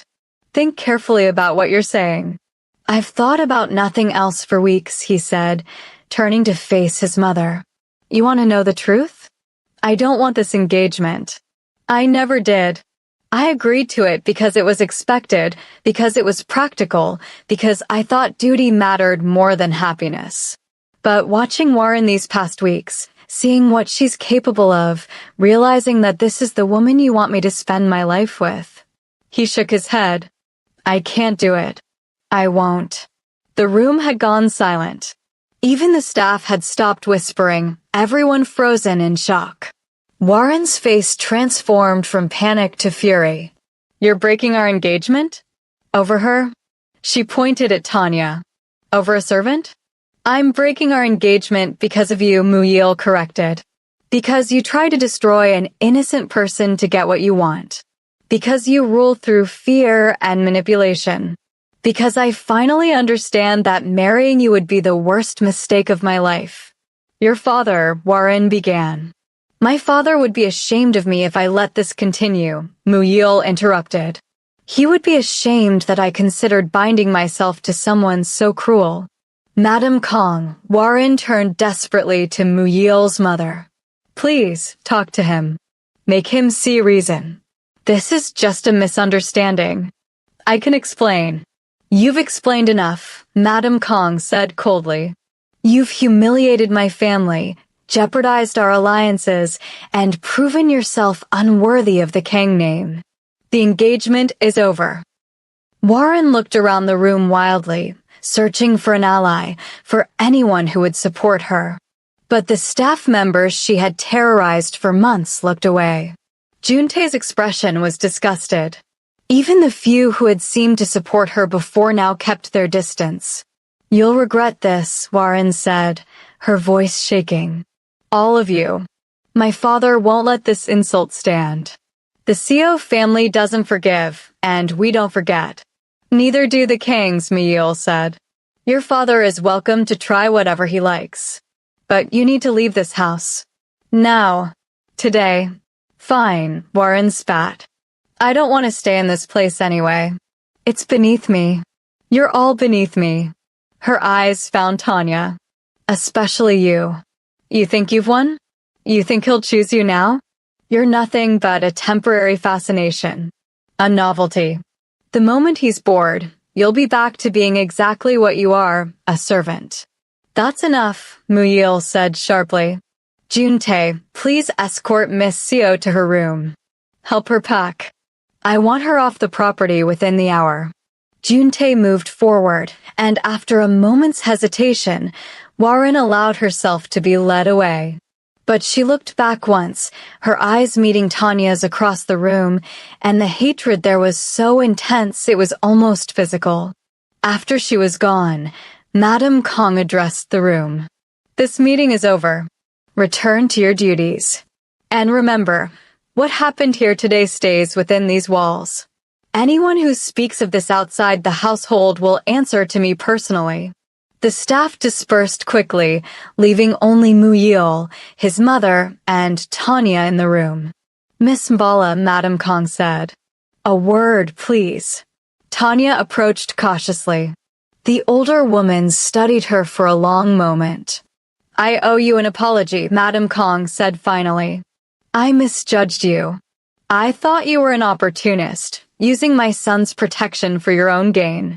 I was wrong." "Thank you, ma'am."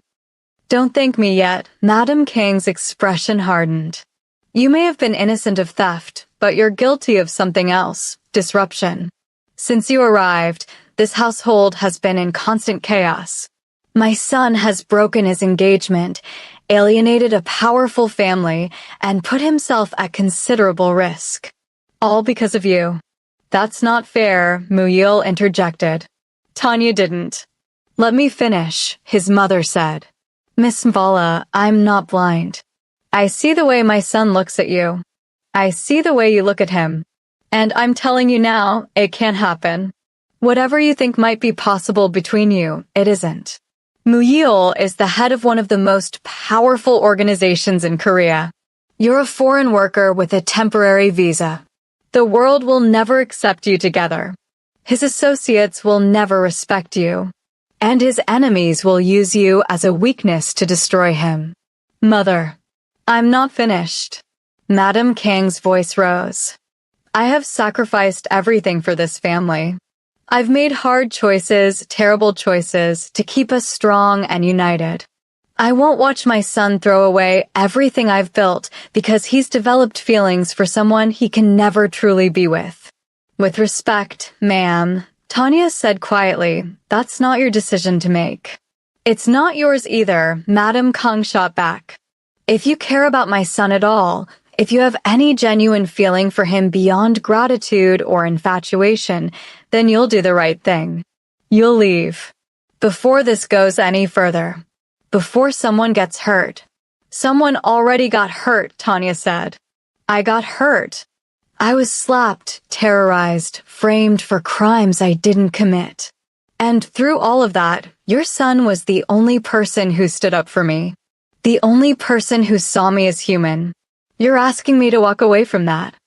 "I'm asking you to think beyond yourself," Madam Kong said. "To consider what your presence costs him. He broke his engagement for you. He alienated a powerful family. He's made himself vulnerable in ways he can't afford. Is that what you want? To be the weakness his enemies exploit?" The words hit harder than Tanya wanted to admit. Because Madam Kang was right about one thing, She was a weakness. Every moment she stayed, every interaction she had with Muyil, she made him more vulnerable. I need to think, Tanya said finally. Think quickly, Madame Kong advised. The Seo family won't let this insult stand.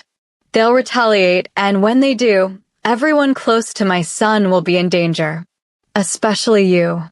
Madame Kong left, her footsteps echoing in the empty room. Tanya stood frozen, her mind racing. Don't listen to her, Muyil said, moving closer. She's trying to manipulate you. To make you afraid. She's not wrong though, is she? Tanya looked at him.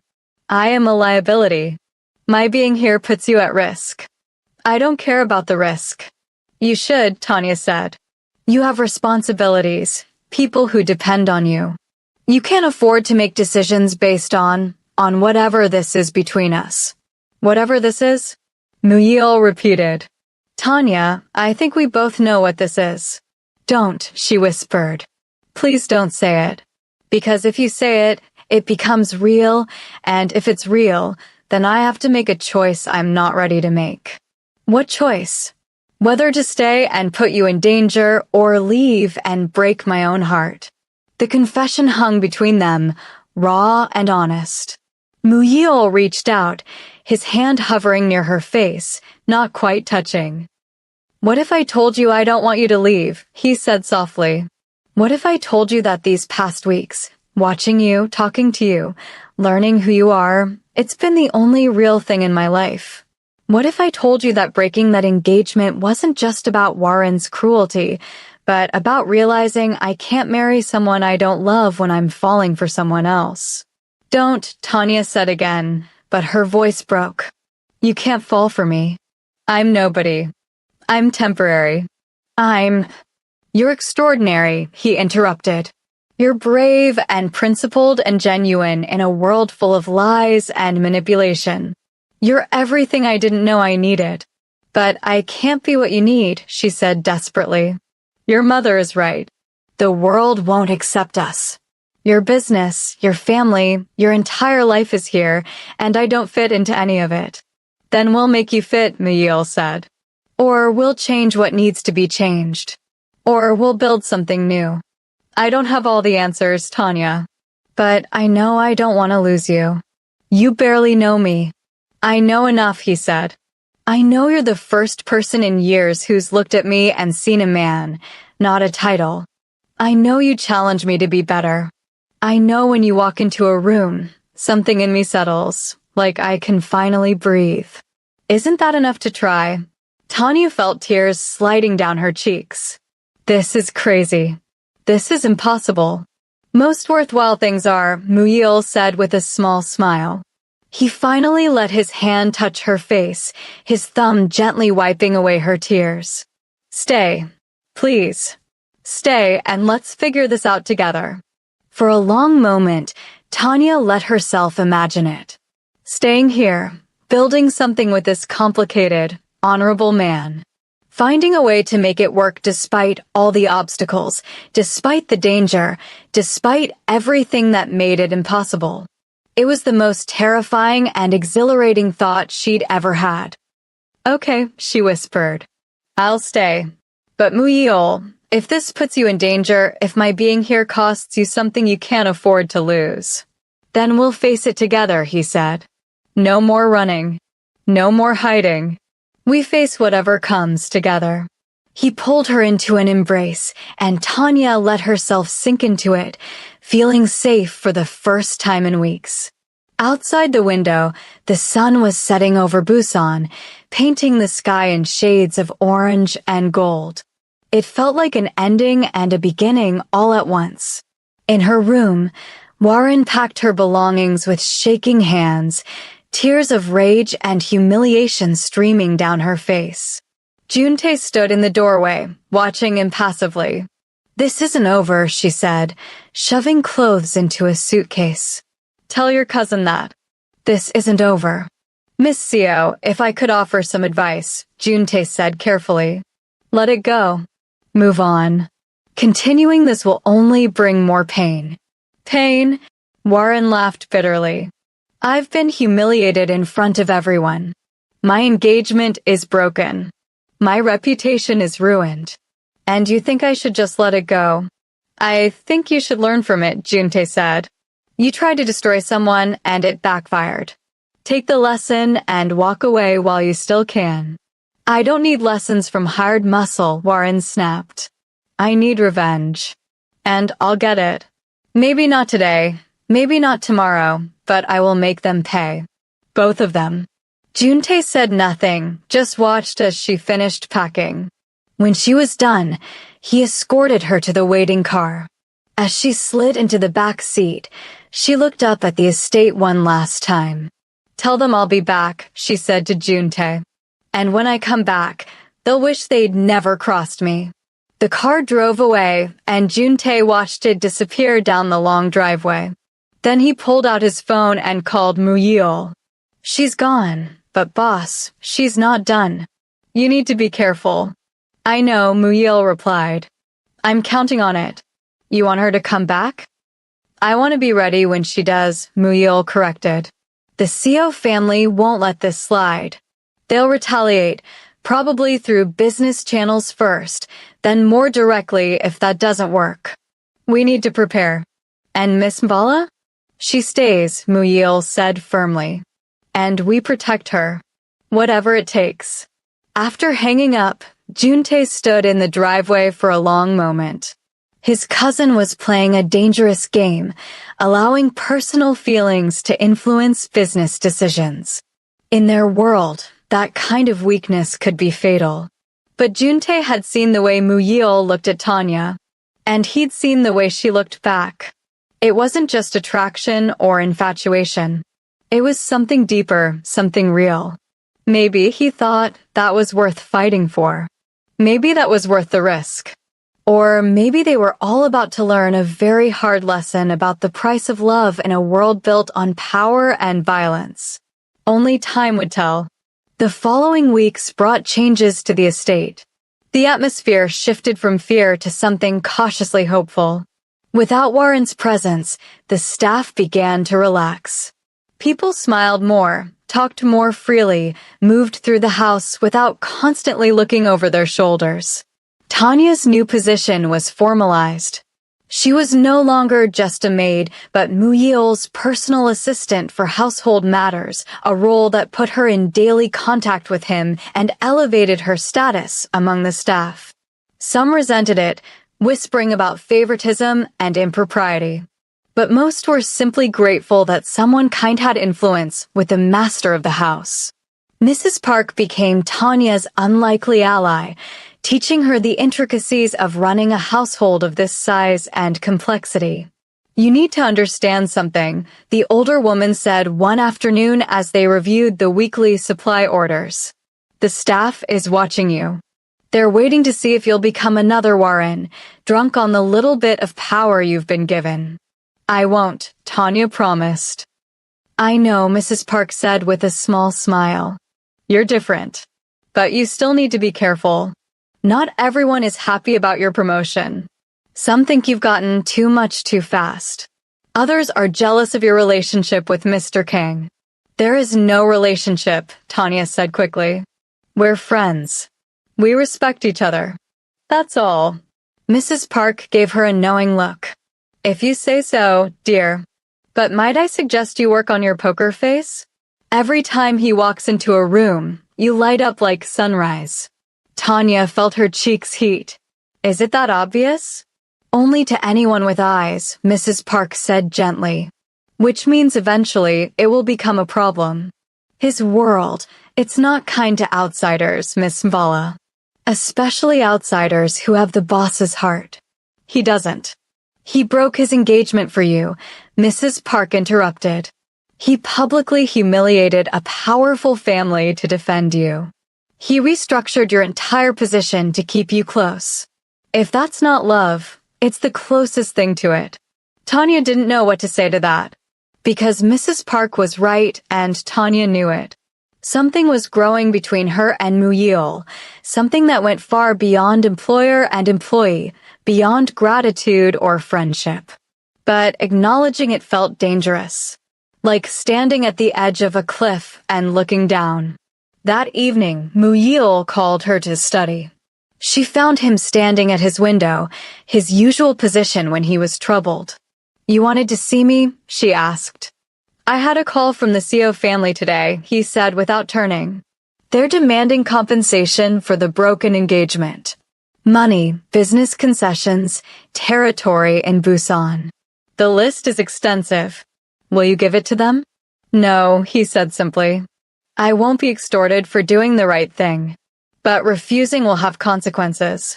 They'll move against me, against my business, possibly against people close to me." "People like me," Tanya said quietly. "Yes." He finally turned to face her. "I've increased security around you. You'll have a bodyguard whenever you leave the estate. I've also started looking into getting you permanent residency status in Korea, so your visa can't be used as leverage against you." "Muyil, you can't." "I can and I will," he interrupted. "Tanya, I'm not going to let them hurt you because of me. I'm not going to let anyone hurt you ever again."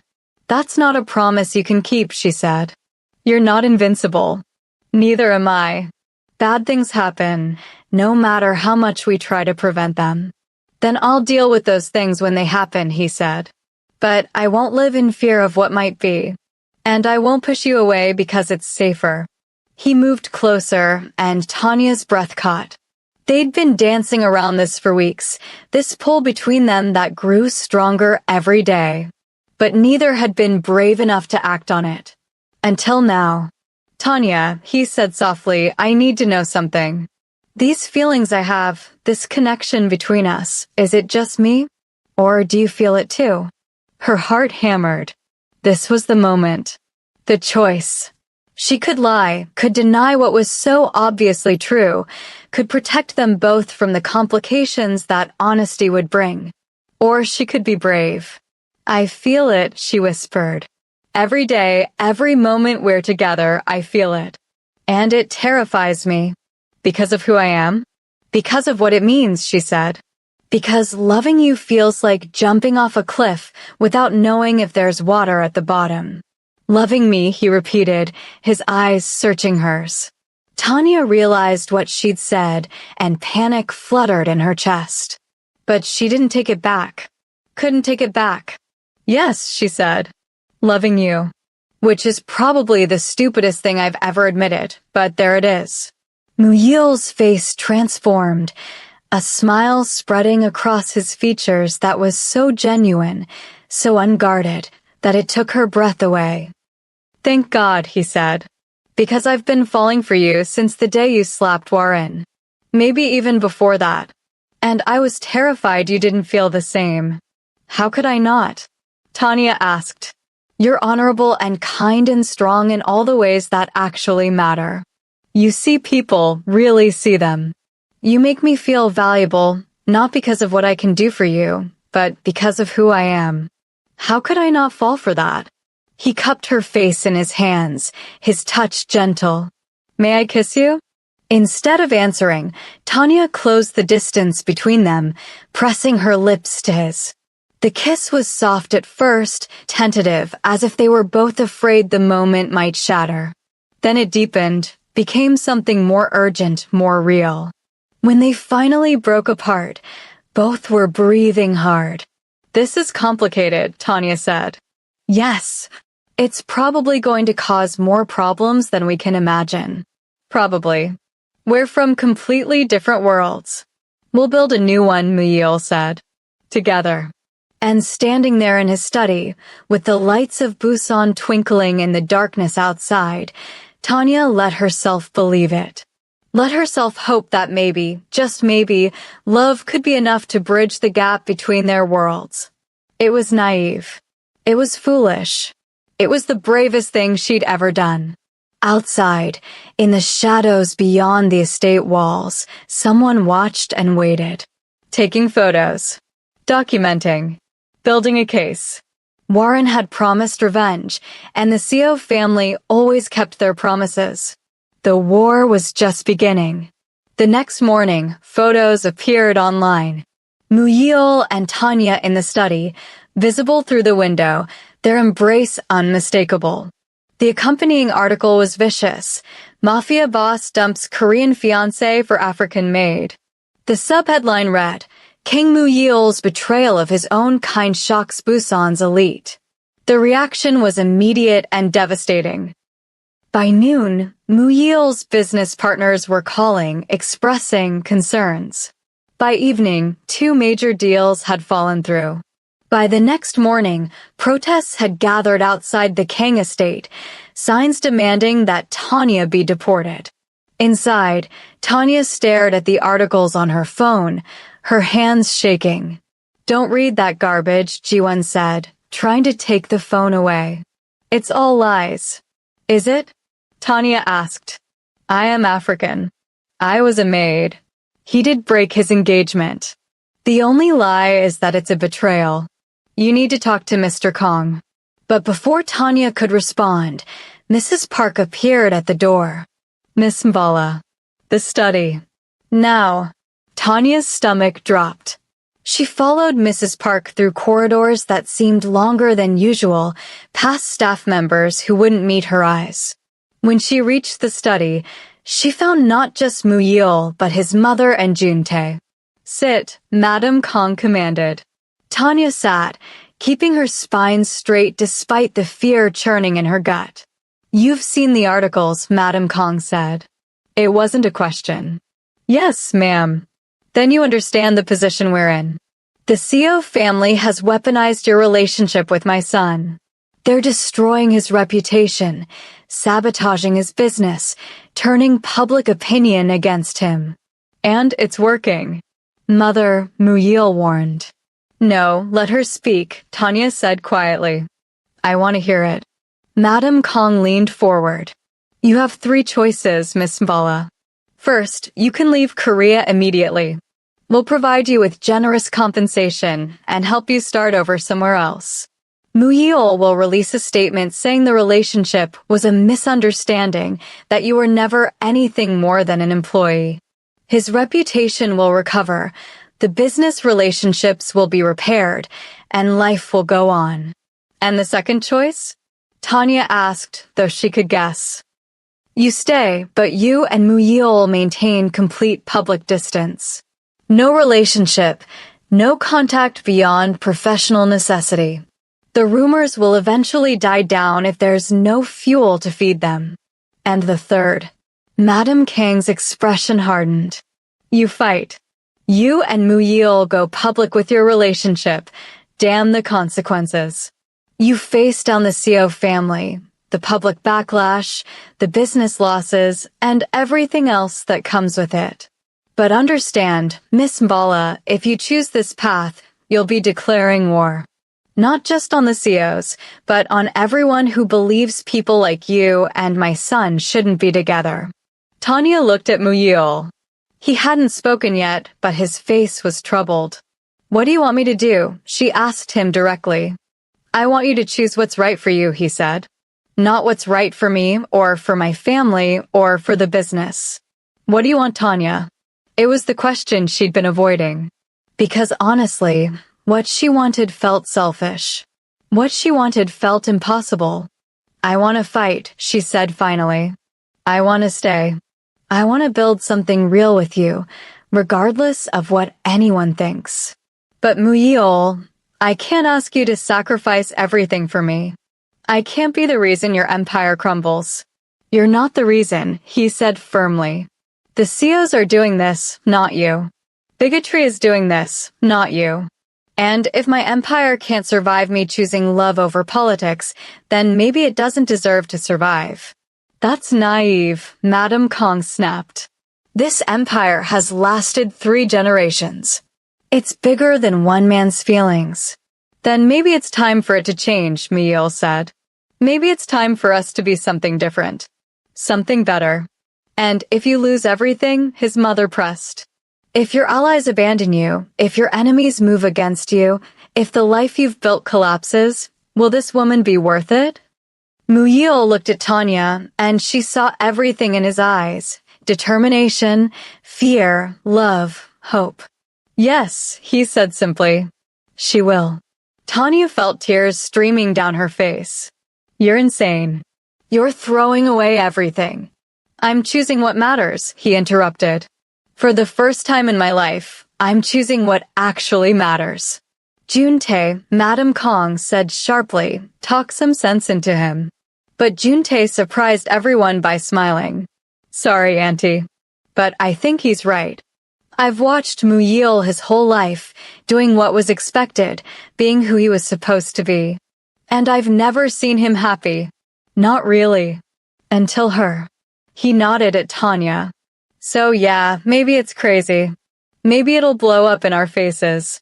But at least he'll be living his own life. Madam Kong stood abruptly. You're all fools. But you're my family, and I won't abandon you, even when you're making the worst decision of your lives. She looked at Tanya. If you're going to do this, then do it right. No hiding, no apologizing, no backing down. If you're going to be with my son, then be with him proudly. Don't give our enemies the satisfaction of seeing you cower.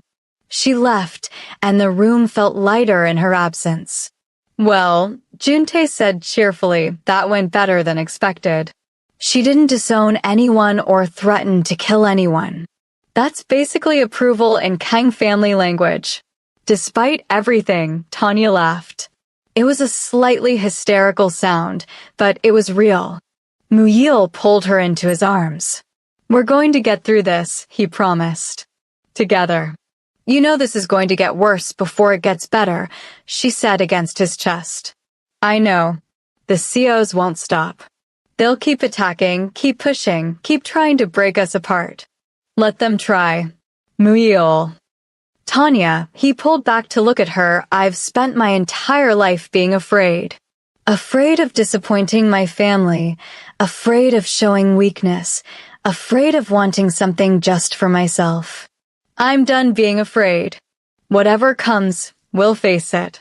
But I'm not letting you go. Not now, not ever. If you're still watching, thank you for sticking with this incredible journey.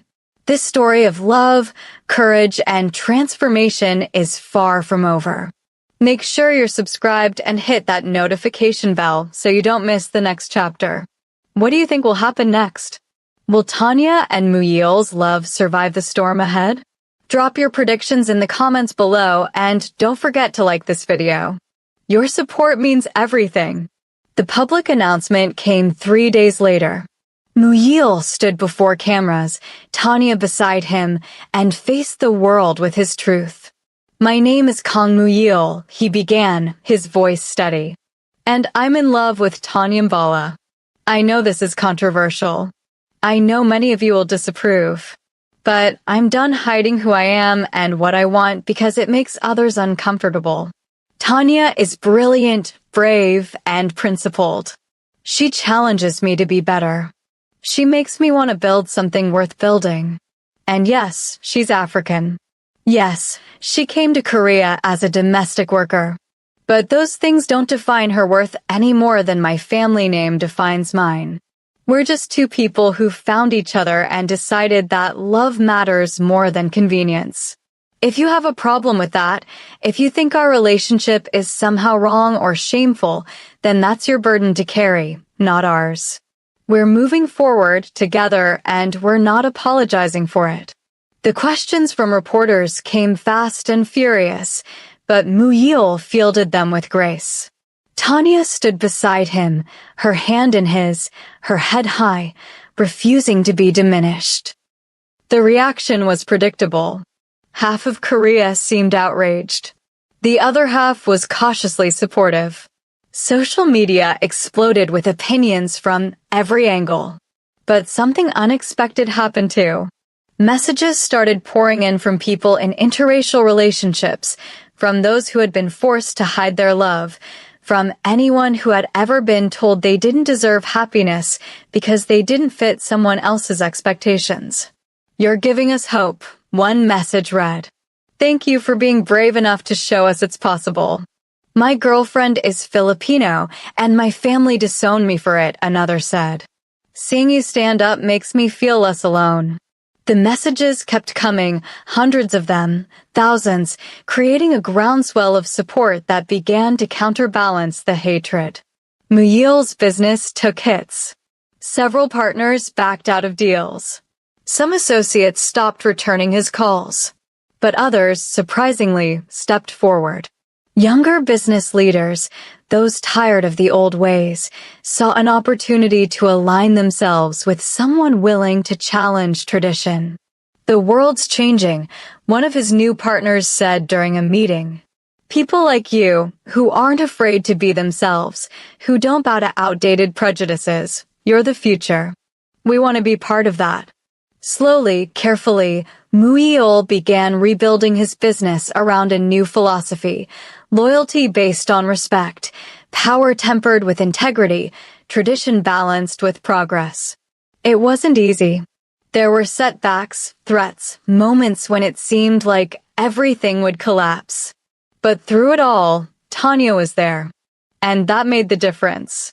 6 months after the slap that started everything, the Kang estate had transformed completely. The atmosphere of fear that had permeated every corner was gone, replaced by something warmer, more human. Staff members smiled, joked, treated each other with kindness. It wasn't perfect, but it was better. Tanya stood in the garden one evening, watching the sun set over Busan. Muyil found her there as he always did. "What are you thinking about?" he asked, slipping his arms around her waist from behind. "How much has changed?" she said. 6 months ago, I was just trying to survive. Now what am I? "You're the woman I love," he said simply. "The woman who changed everything. The woman who taught me that courage isn't about never being afraid. It's about doing what's right even when you're terrified." Tanya turned in his arms. "I'm still scared sometimes. Of losing this. Of losing you." "Me too," he admitted. "But being scared means we have something worth losing. And that's better than the alternative." "Which is?" "Never having found each other at all," he said. "Never knowing what this feels like." She kissed him, soft and sweet, and in that moment, everything else fell away. The threats, the challenges, the uncertain future, none of it mattered as much as this. Two people who had found each other against all odds and decided to hold on, no matter what. In Seoul, Sia Warren watched the news coverage of Muyil and Tanya's relationship with burning eyes. She had tried everything to destroy them: public humiliation, business sabotage, social pressure. Nothing had worked. If anything, they seemed stronger than ever. Her father had finally called off the campaign, deciding it was wasting resources better spent elsewhere. "Let them have their little romance," he'd said dismissively. "It won't last. These things never do. And when it falls apart, we'll be there to pick up the pieces." But Warren couldn't let it go. Watching them together, seeing the way Muyil looked at Tanya with genuine love, something he'd never shown her, it burned like acid in her veins. She had moved on, officially. Started dating a wealthy businessman her father approved of, appeared at society events with a smile, rebuilt her reputation as best she could. But late at night, alone in her apartment, she still plotted, still planned. Still waited for the perfect moment. Because people like Warren didn't forgive. And they never forgot. But for now, in Busan, in the garden of the Kang estate, Tanya and Muyil were building something new. Something that had started with a slap and grown into a love that refused to be intimidated by tradition, prejudice, or fear. Madame Kong watched them from her window, her expression unreadable. She had opposed this relationship from the start, had warned them both about the consequences. And she'd been right about many things: the business losses, the social backlash, the complications. But she'd been wrong about one thing. Watching her son now, truly happy for the first time in his adult life, she realized that maybe some things were worth the cost. Maybe love, real love, was worth fighting for, even when the odds seemed impossible. She wouldn't say that out loud, of course. She had a reputation to maintain. But privately, in the quiet of her own thoughts, she was glad her son had been brave enough to choose happiness over duty, even if she'd never admit it to anyone else. The months continued to pass, and slowly, the storm began to settle. Not disappear. There would always be those who disapproved, who whispered behind closed doors, who saw their relationship as a betrayal of something they couldn't quite articulate. But the immediate crisis faded. Tanya's visa situation was resolved. Muyil used his considerable influence to secure her permanent residency, then began the process for something more.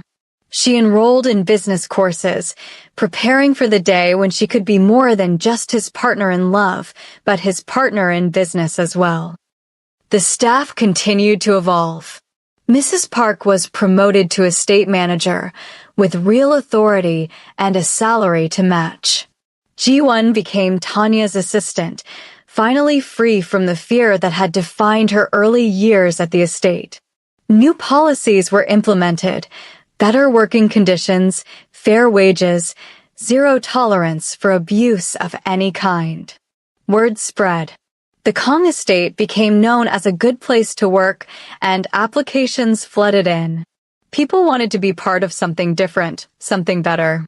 1 year after the slap, Muyil threw a party. Not for business associates or family obligations, but for everyone who had stood by them through the difficult times. The staff, the new business partners, the unexpected allies who had emerged from the chaos. Tanya wore a stunning dress that Muyil had commissioned specifically for her, in deep blue that complemented her skin tone perfectly. As she moved through the crowd, greeting guests, she felt like she belonged. Not because she had changed to fit Muyil's world, but because together, they had changed the world to fit them both. "You look happy," Mrs. Park said, appearing at her elbow with champagne. "I am," Tanya admitted. "Terrifyingly happy." Terrifying how? Because I keep waiting for something to go wrong. For this to be taken away. For reality to crash down and remind me that people like me don't get fairy tale endings. "Who says this is a fairy tale?" Mrs. Park asked. "Fairy tales are easy. This is real. You and Mr. Kong, you fought for every moment of happiness. You've earned it. Stop waiting for it to be taken away and just live it." Tanya raised her glass. "To living it." "To living it," Mrs. Park echoed. As the evening progressed, Muyil found Tanya on the terrace, looking out over the city lights of Busan. "Hiding from your own party?" she asked with a smile. Taking a moment to appreciate it, he corrected, moving to stand beside her. "A year ago, I was engaged to someone I didn't love, running an organization based on fear, living a life that felt like someone else's. Now," he gestured to the party behind them, to the sounds of genuine laughter and joy. "Now I have this. I have you. I have a chance to build something that actually matters." "It hasn't been easy," Tanya reminded him. "The best things never are." He pulled a small box from his pocket, and Tanya's breath caught. "Muyil." "Before you panic," he said quickly, "this isn't what you think." "Not yet, anyway.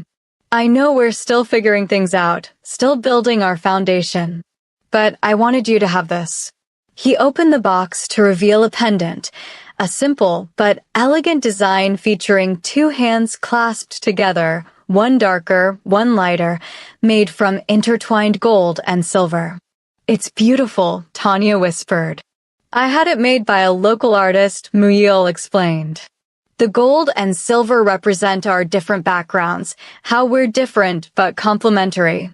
The clasped hands represent our choice to hold on to each other, no matter what. And the fact that they're intertwined, inseparable, that's what we've become. 2 people from different worlds who built something new together." He took the pendant from the box and fastened it around her neck. Tanya touched it gently, feeling the weight of it, the meaning behind it. "When the time is right," Muyil said softly, When we're both ready, I'll ask you the question that goes with a different kind of ring. But for now, I wanted you to have this. A promise that I'm here, that I'm committed, that I'm not going anywhere. Tanya turned to face him, tears in her eyes. You know I love you, right? Even though I don't say it enough, even though I'm still learning how to accept that this is real, you know. I know, he said, pulling her close. Just like you know I love you. That I choose you every single day over everything else. They stood there, holding each other as the party continued inside, as Busan sparkled below them, as their future spread out uncertain and challenging and full of possibility. Inside the party, Baek Juntae watched them through the window and smiled. His cousin had found something rare, genuine happiness.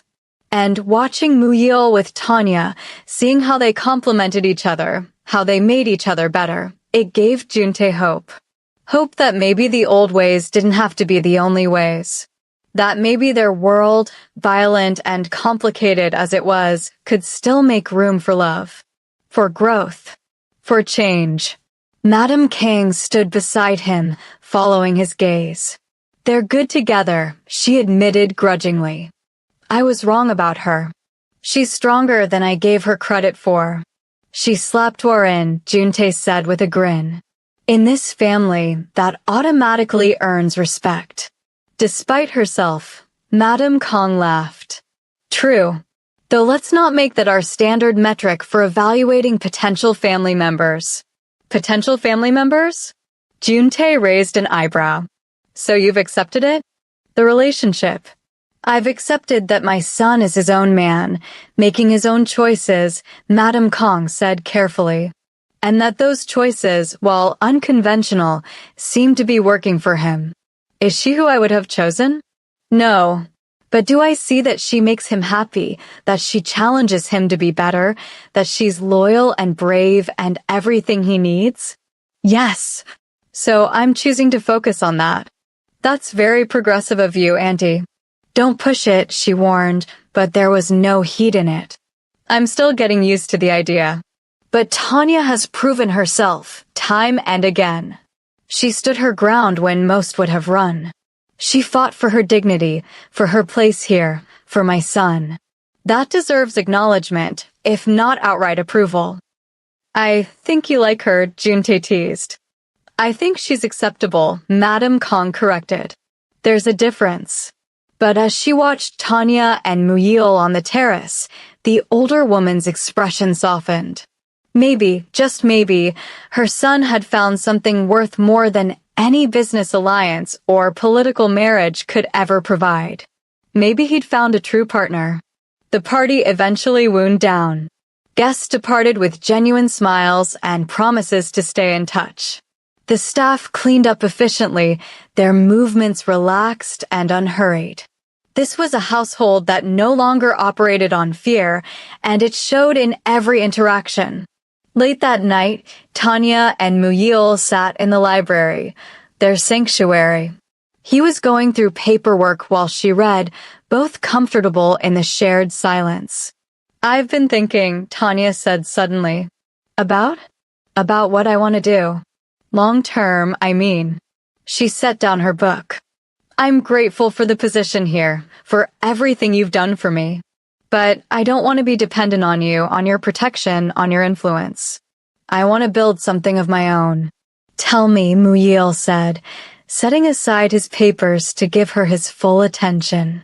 Remember how I told you I wanted to start a business back home? Help create opportunities for others. She leaned forward, excitement evident in her voice. What if I did that here instead? Started a company that helps foreign workers navigate Korean systems, that protects them from exploitation, that gives them resources and support.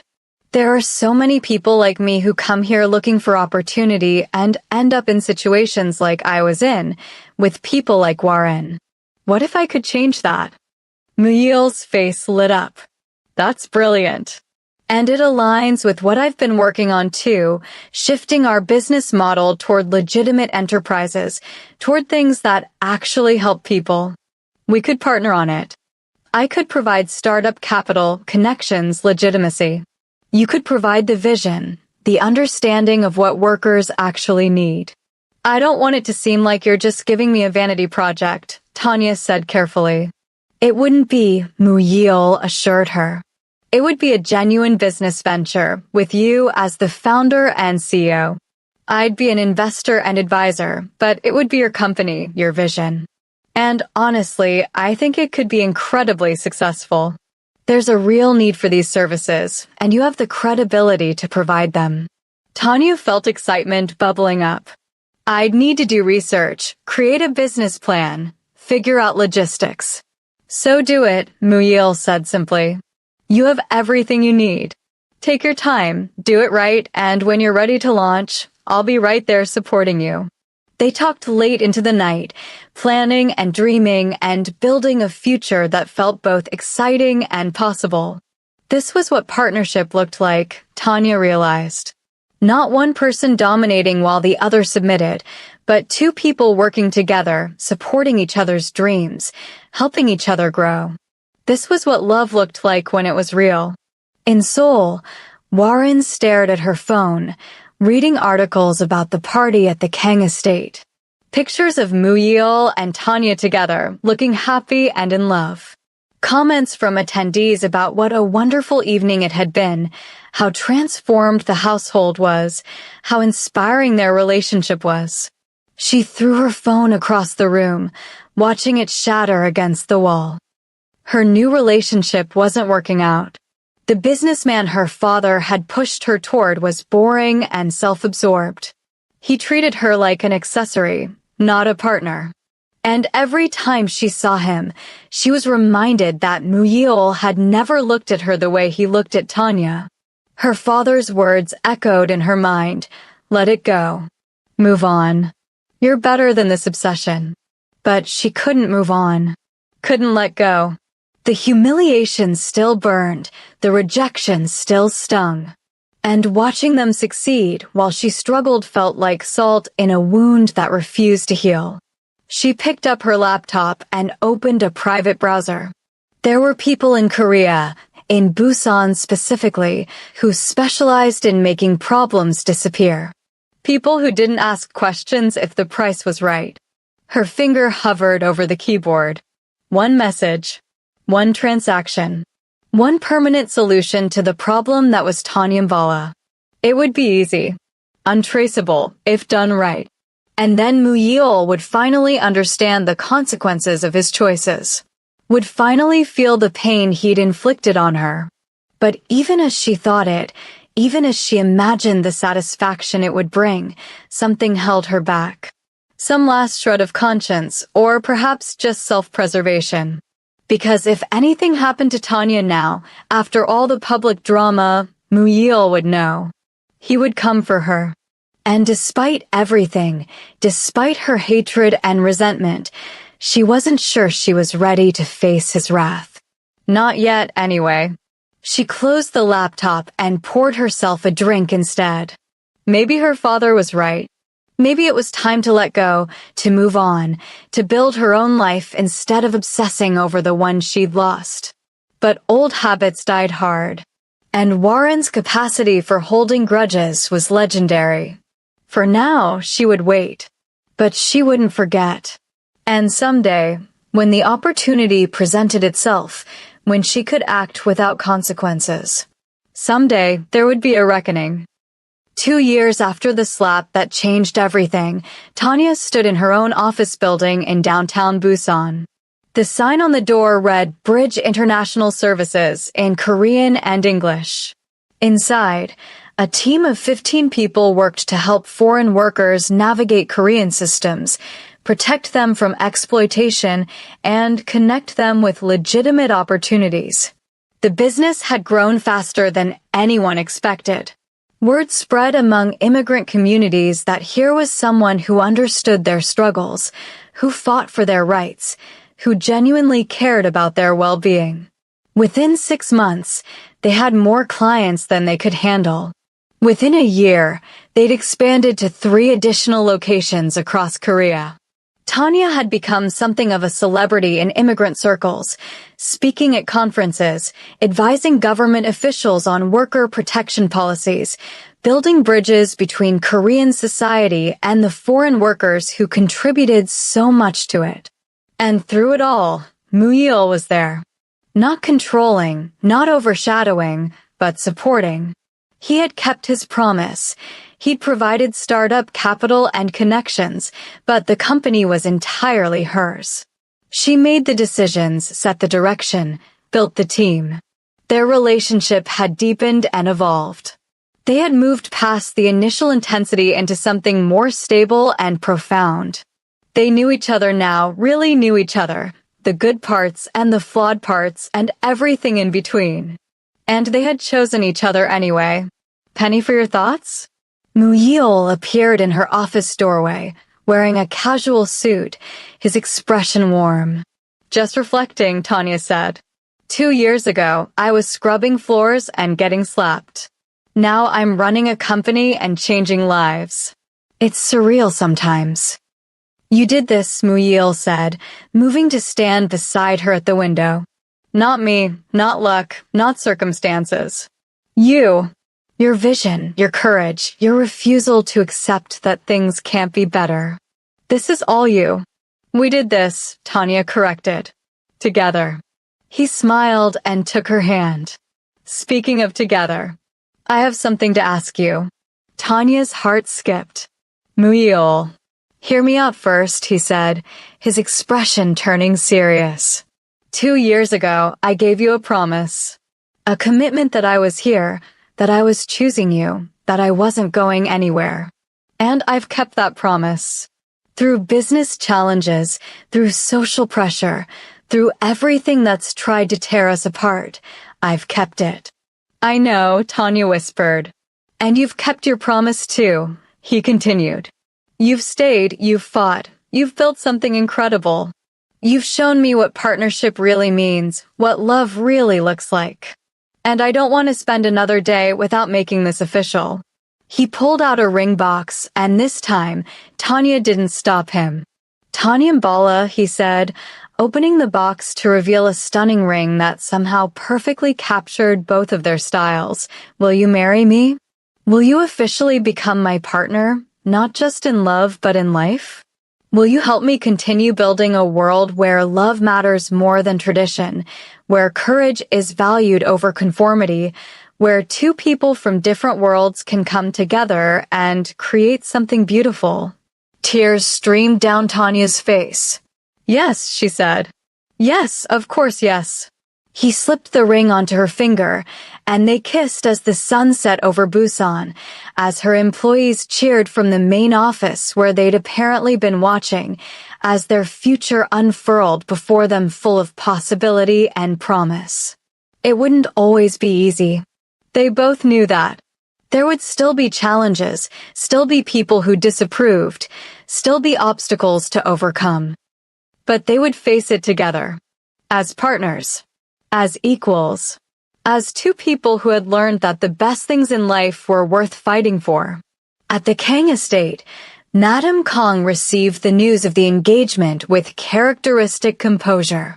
She called Muyil into her office, and when he arrived, she was standing at the window, her back to him. I heard about the proposal, she said without turning. And? Muyil asked cautiously. And I suppose congratulations are in order. She finally turned to face him. You've proven me wrong, Muyil. I didn't think your relationship would last. I thought the pressures would be too much, that the differences would drive you apart. But you've built something real. Something lasting. Thank you, Mother. Don't thank me yet, she said, but her tone was softer than usual. Marriage will bring new challenges. A wedding between the heir to a crime family and a foreign businesswoman? It will be a spectacle. It will attract attention, both positive and negative. Are you prepared for that? We are, Muyil said confidently. We've faced worse. Madame Kang studied her son for a long moment.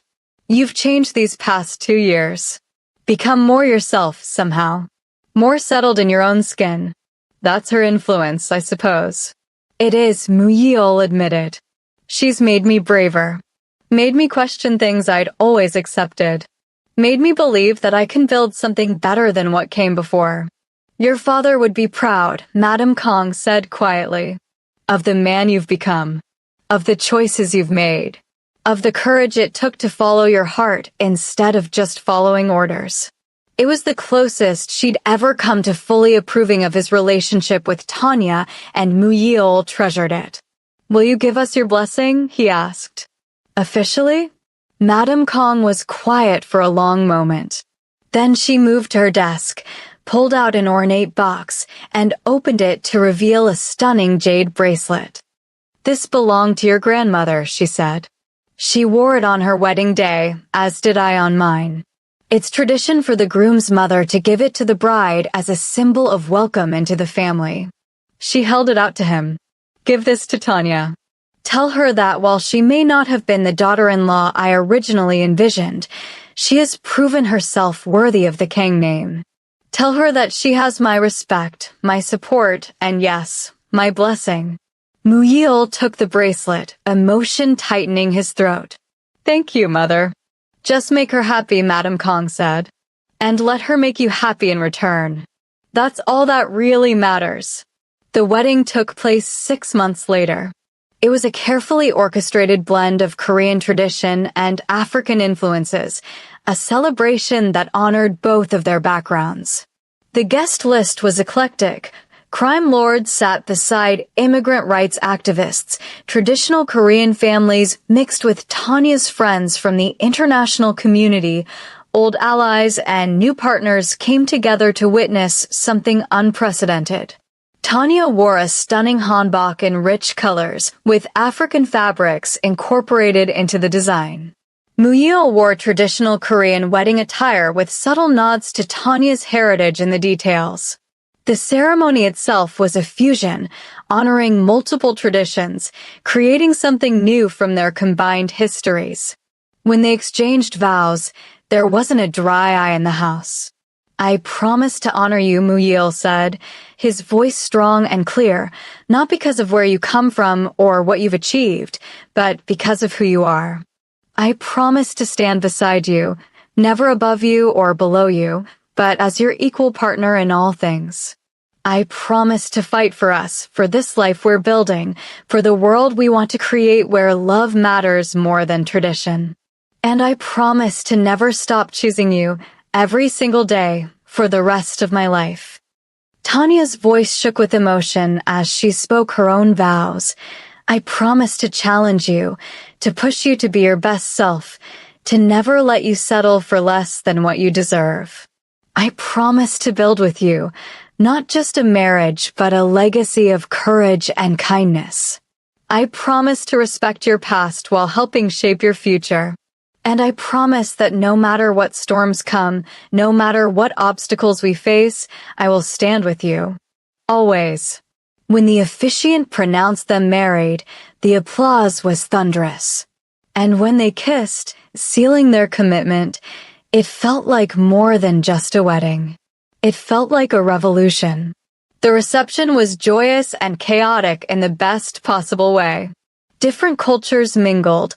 People who would normally never interact found common ground, and for one perfect evening, all the divisions and prejudices and complications faded away, leaving only celebration. Mrs. Park cornered Tanya during the reception, tears streaming down her face. Do you remember what I told you that first day after you slapped Miss Seo? I said you were brave but stupid. I remember, Tanya said with a laugh. I was wrong, Mrs. Park said. You weren't stupid. You were just braver than the rest of us could comprehend. You saw what needed to change, and you changed it. You stood up when we were all bowing down. And look at what you've built. Look at what you've become. She pulled Tanya into a hug. I'm so proud of you, dear girl. So very proud. Ji-won appeared next, her own eyes red from crying. You saved me, she said simply. Watching you stand up to Warren, watching you refuse to be broken, it gave me courage too. I quit accepting abuse. I started demanding respect. I became someone I'm actually proud of. And it's all because you showed me it was possible. As the evening progressed, Tanya found herself surrounded by people whose lives she'd touched, workers she'd helped through her company, staff members from the estate who had flourished in the new environment, even some of Muyil's business associates who admitted she'd changed their perspectives on power and leadership. Late in the evening, as the party began to wind down, Muyil found Tanya on a balcony overlooking the venue, similar to how he'd found her during that party 2 years ago. "Tired?" he asked, slipping his arms around her waist from behind. "Overwhelmed," she corrected, leaning back against him. "In the best way possible. Today was perfect, Muyil. Everything I dreamed of and more." "It's only the beginning," he said. "We have our whole lives ahead of us. Building businesses, changing systems, creating a family maybe, if that's something you want." "I want everything with you," Tanya said, turning in his arms. "A life, a legacy, children who grow up knowing that love is stronger than prejudice, that courage can change the world, that who you are matters more than where you came from." "Then that's what we'll build," Muyil promised. Together. Far away in Seoul, Warren saw pictures of the wedding on social media. She stared at them for a long time, Muyil and Tanya radiant with happiness, surrounded by people who genuinely cared about them, building a life that looked nothing like the cold, strategic marriage Warren had envisioned for herself. And for the first time in 2 years, she felt something other than rage or resentment. She felt tired. Tired of holding on to hatred. Tired of plotting revenge that never materialized. Tired of letting Muyil and Tanya live rent-free in her head while she wasted her own life on bitterness. Maybe it was time to truly move on. Not just pretend to move on while secretly seething, but actually let it go. Actually build her own happiness instead of trying to destroy theirs. She closed the browser and looked at her reflection in the darkened screen. Who had she become? Someone consumed by jealousy and spite, someone who had lost herself in pursuit of revenge that wouldn't even feel good if she achieved it. Her phone rang. Her current boyfriend, calling to confirm dinner plans. "Change of plans," Warren said when she answered. "I think we should talk. Really talk. About what I want, what you want, whether this relationship is actually going anywhere or if we're both just going through the motions." It was a small step, but it was a step forward toward building her own life instead of obsessing over the one she'd lost. Maybe, just maybe, that slap 2 years ago had been the wake-up call she needed. Not immediately, not directly, but eventually. Sometimes it took time to learn the lesson. Sometimes you had to exhaust all other options before you finally chose growth over revenge.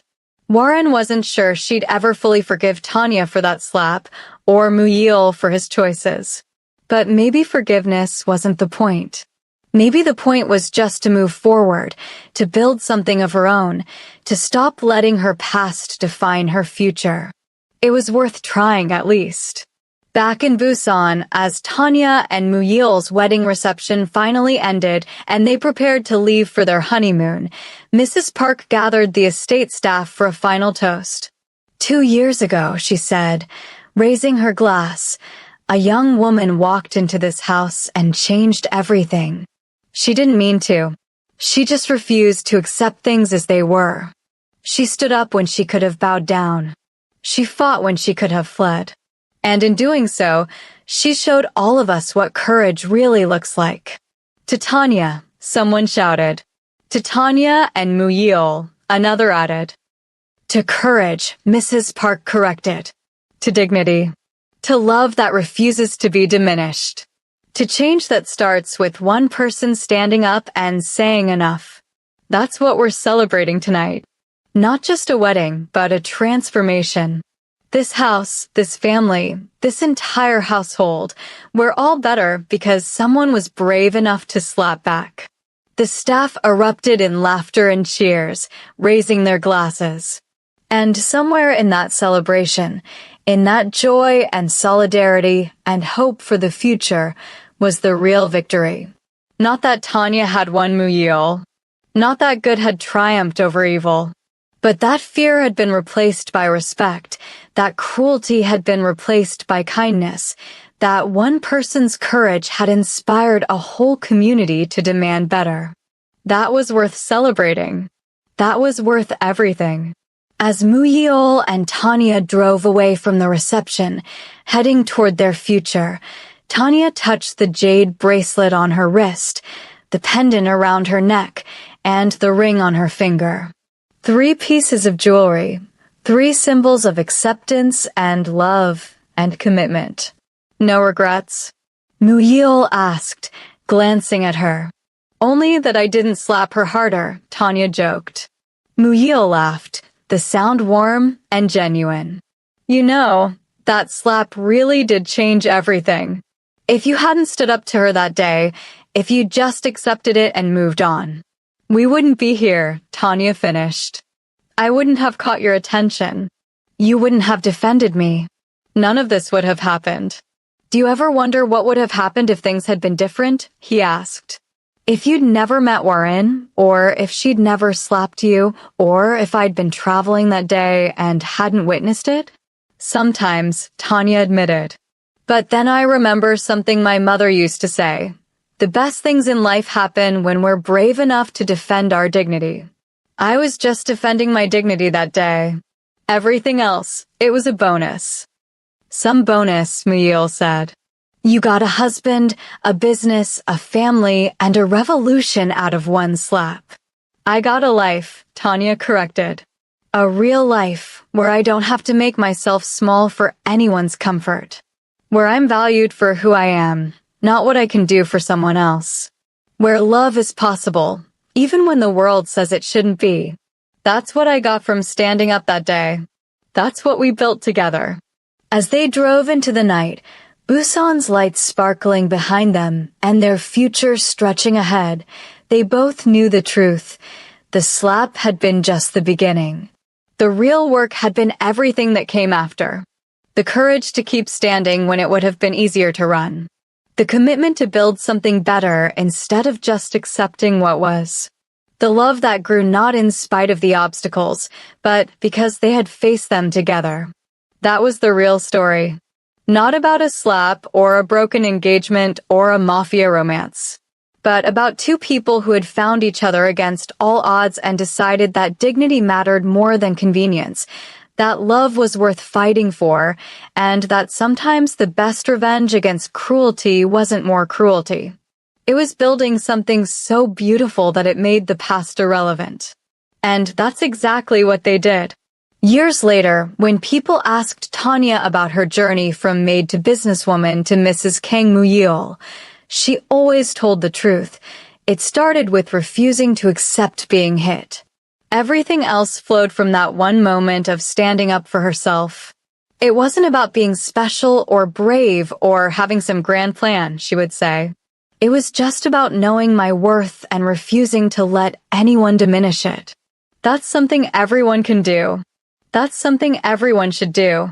Because when we stand up for ourselves, we don't just change our own lives. We change everything around us. We give other people permission to be brave too. And she was right. The ripple effects of that one slap continued long after the initial impact faded. The workers who found better treatment because of Bridge International Services. The household staff who learned they didn't have to accept abuse. The young couples in intercultural relationships who saw Muyil and Tanya and thought, maybe it is possible. The business leaders who began to question whether the old ways were really the best ways. One slap. One moment of courage. One refusal to be a victim. And everything changed. That's the power of standing up. That's the power of saying no to injustice, even when it's terrifying. That's the power of believing that you deserve dignity, respect, and love no matter what anyone else says. Tanya learned that lesson the hard way in a mansion in Busan where fear had ruled for too long. But once learned, It transformed not just her life, but everyone around her. And in the end, that was the greatest victory of all. Epilogue. 5 years after the slap, Tanya sat in her Busan office, now head of a company with branches in 7 countries. She was reviewing applications for their new scholarship program when her assistant knocked. "Mrs. Kong, there's someone here to see you." "She doesn't have an appointment, but she says it's important." "Who is it?" "A Miss Seo Warren." Tanya's heart skipped. She hadn't seen Warren since the day she'd left the estate, 5 years and a lifetime ago. What could she possibly want now? "Send her in," Tanya said, steeling herself. Warren entered, and Tanya was struck by how different she looked. Still beautiful, still elegant, but softer somehow. The hard edges had been worn away, leaving something more human behind. "Thank you for seeing me," Warren said, her voice quiet. "I wasn't sure you would." "I almost didn't," Tanya admitted. "What do you want, Warren?" "To apologize," Warren said simply. "For everything. For how I treated you. For the things I did. For the person I was." She took a deep breath. "I've spent the past 5 years in therapy, working on myself, trying to understand why I was so cruel. And I've come to realize that it wasn't about you at all. It was about my own insecurities, my own fears, my own emptiness. You were just a convenient target." "That doesn't excuse it," Tanya said. "I know," Warren agreed. "Nothing excuses it. But I hope maybe it helps explain it. And I hope you can forgive me. Not for my sake, but for yours. Because holding on to anger is exhausting, and you deserve peace." Tanya studied the woman before her, looking for signs of manipulation or hidden agendas. But all she saw was genuine remorse. Growth. Change. "I forgave you a long time ago," Tanya said finally. "Not because you deserved it, but because I deserved peace." "But Warren, forgiveness doesn't mean forgetting. It doesn't mean what you did was okay. It just means I'm not letting it poison my life anymore." "I understand," Warren said. "And I'm grateful. I don't expect us to be friends. I don't even expect you to think of me kindly. I just wanted you to know that I'm sorry, that I've changed, that I'm trying to be better." "Then I wish you well," Tanya said sincerely. "I hope you find your happiness, Warren. I hope you build a life you're proud of. And I hope you treat people better than you treated me." "I am," Warren said. "I'm engaged now, actually. To someone I genuinely love, someone who loves me back. And I work with at-risk youth, helping them understand that cruelty doesn't make you strong, it just makes you alone. I'm trying to make amends, I suppose, for all the harm I caused." "That's good," Tanya said. "Really good. We all deserve second chances." Warren nodded, turning to leave. But at the door, she paused. "For what it's worth, I'm glad you slapped me back that day. I'm glad you didn't let me break you. Because watching you succeed, watching you build this incredible life, it showed me that there was another way. That strength doesn't come from making others small. It comes from lifting yourself up." "Thank you for telling me that," Tanya said. After Warren left, Tanya sat at her desk for a long time, processing the encounter. 5 years ago, she would never have imagined this moment. Never imagined Warren apologizing, changing, growing into someone capable of genuine remorse. But people could change. That was one of the most important lessons she'd learned. Not everyone would, and not everyone deserved unlimited chances to hurt you while they figured it out. But change was possible for those willing to do the work. Her phone buzzed. A text from Muyil. "How did the meeting go?" She smiled. Of course he knew about Warren's visit. His security would have informed him the moment she entered the building. "Better than expected," Tanya typed back. "She's different. Changed. It was closure, I think." "Good. See you at home? I'm making dinner. Wouldn't miss it. I love you. Love you more." Tanya looked around her office at the evidence of everything she'd built. The awards on the wall, the photos of workers she'd helped, the business plans for new initiatives. Then she looked at the wedding photo on her desk, her and Muyil, radiant with joy, surrounded by people who loved them. This was her life now.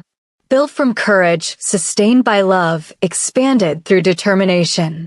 From a single moment of standing up for herself, she had created something meaningful. Something that mattered. As she packed up for the day, preparing to go home to her husband and the life they'd built together, Tanya touched the pendant around her neck, the clasped hands, gold and silver intertwined. 5 years ago, a slap had echoed through a mansion in Busan. Today, the echoes had finally faded, replaced by something better, peace, purpose, and the quiet confidence of knowing that she had become exactly who she was meant to be. Someone who refused to be diminished. Someone who stood up, even when it was terrifying. Someone who proved that courage could change everything. And as she drove home through the streets of Busan, the city that had once seemed so foreign now felt like home, Tanya smiled. Because this was the real happy ending. Not perfect, not without scars, but real. Hard won. Genuine. The best kind of ending there was. And also, the best kind of beginning. Thank you so much for watching this incredible journey from beginning to end. If this story touched your heart, if Tanya and Muyil's courage inspired you, if you believe that love can triumph over prejudice and fear, then please hit that like button and subscribe to our channel. Share this story with someone who needs to hear that standing up for yourself can change everything. Drop a comment telling us what you loved most about this story, or share your own experiences with finding courage in difficult situations. Your engagement helps us bring more powerful stories like this one to viewers around the world. Until next time, remember, you are worthy of respect, you deserve dignity, and sometimes the bravest thing you can do is refuse to accept anything less. Stay strong, stay brave, and keep fighting for the life you deserve. See you in the next story.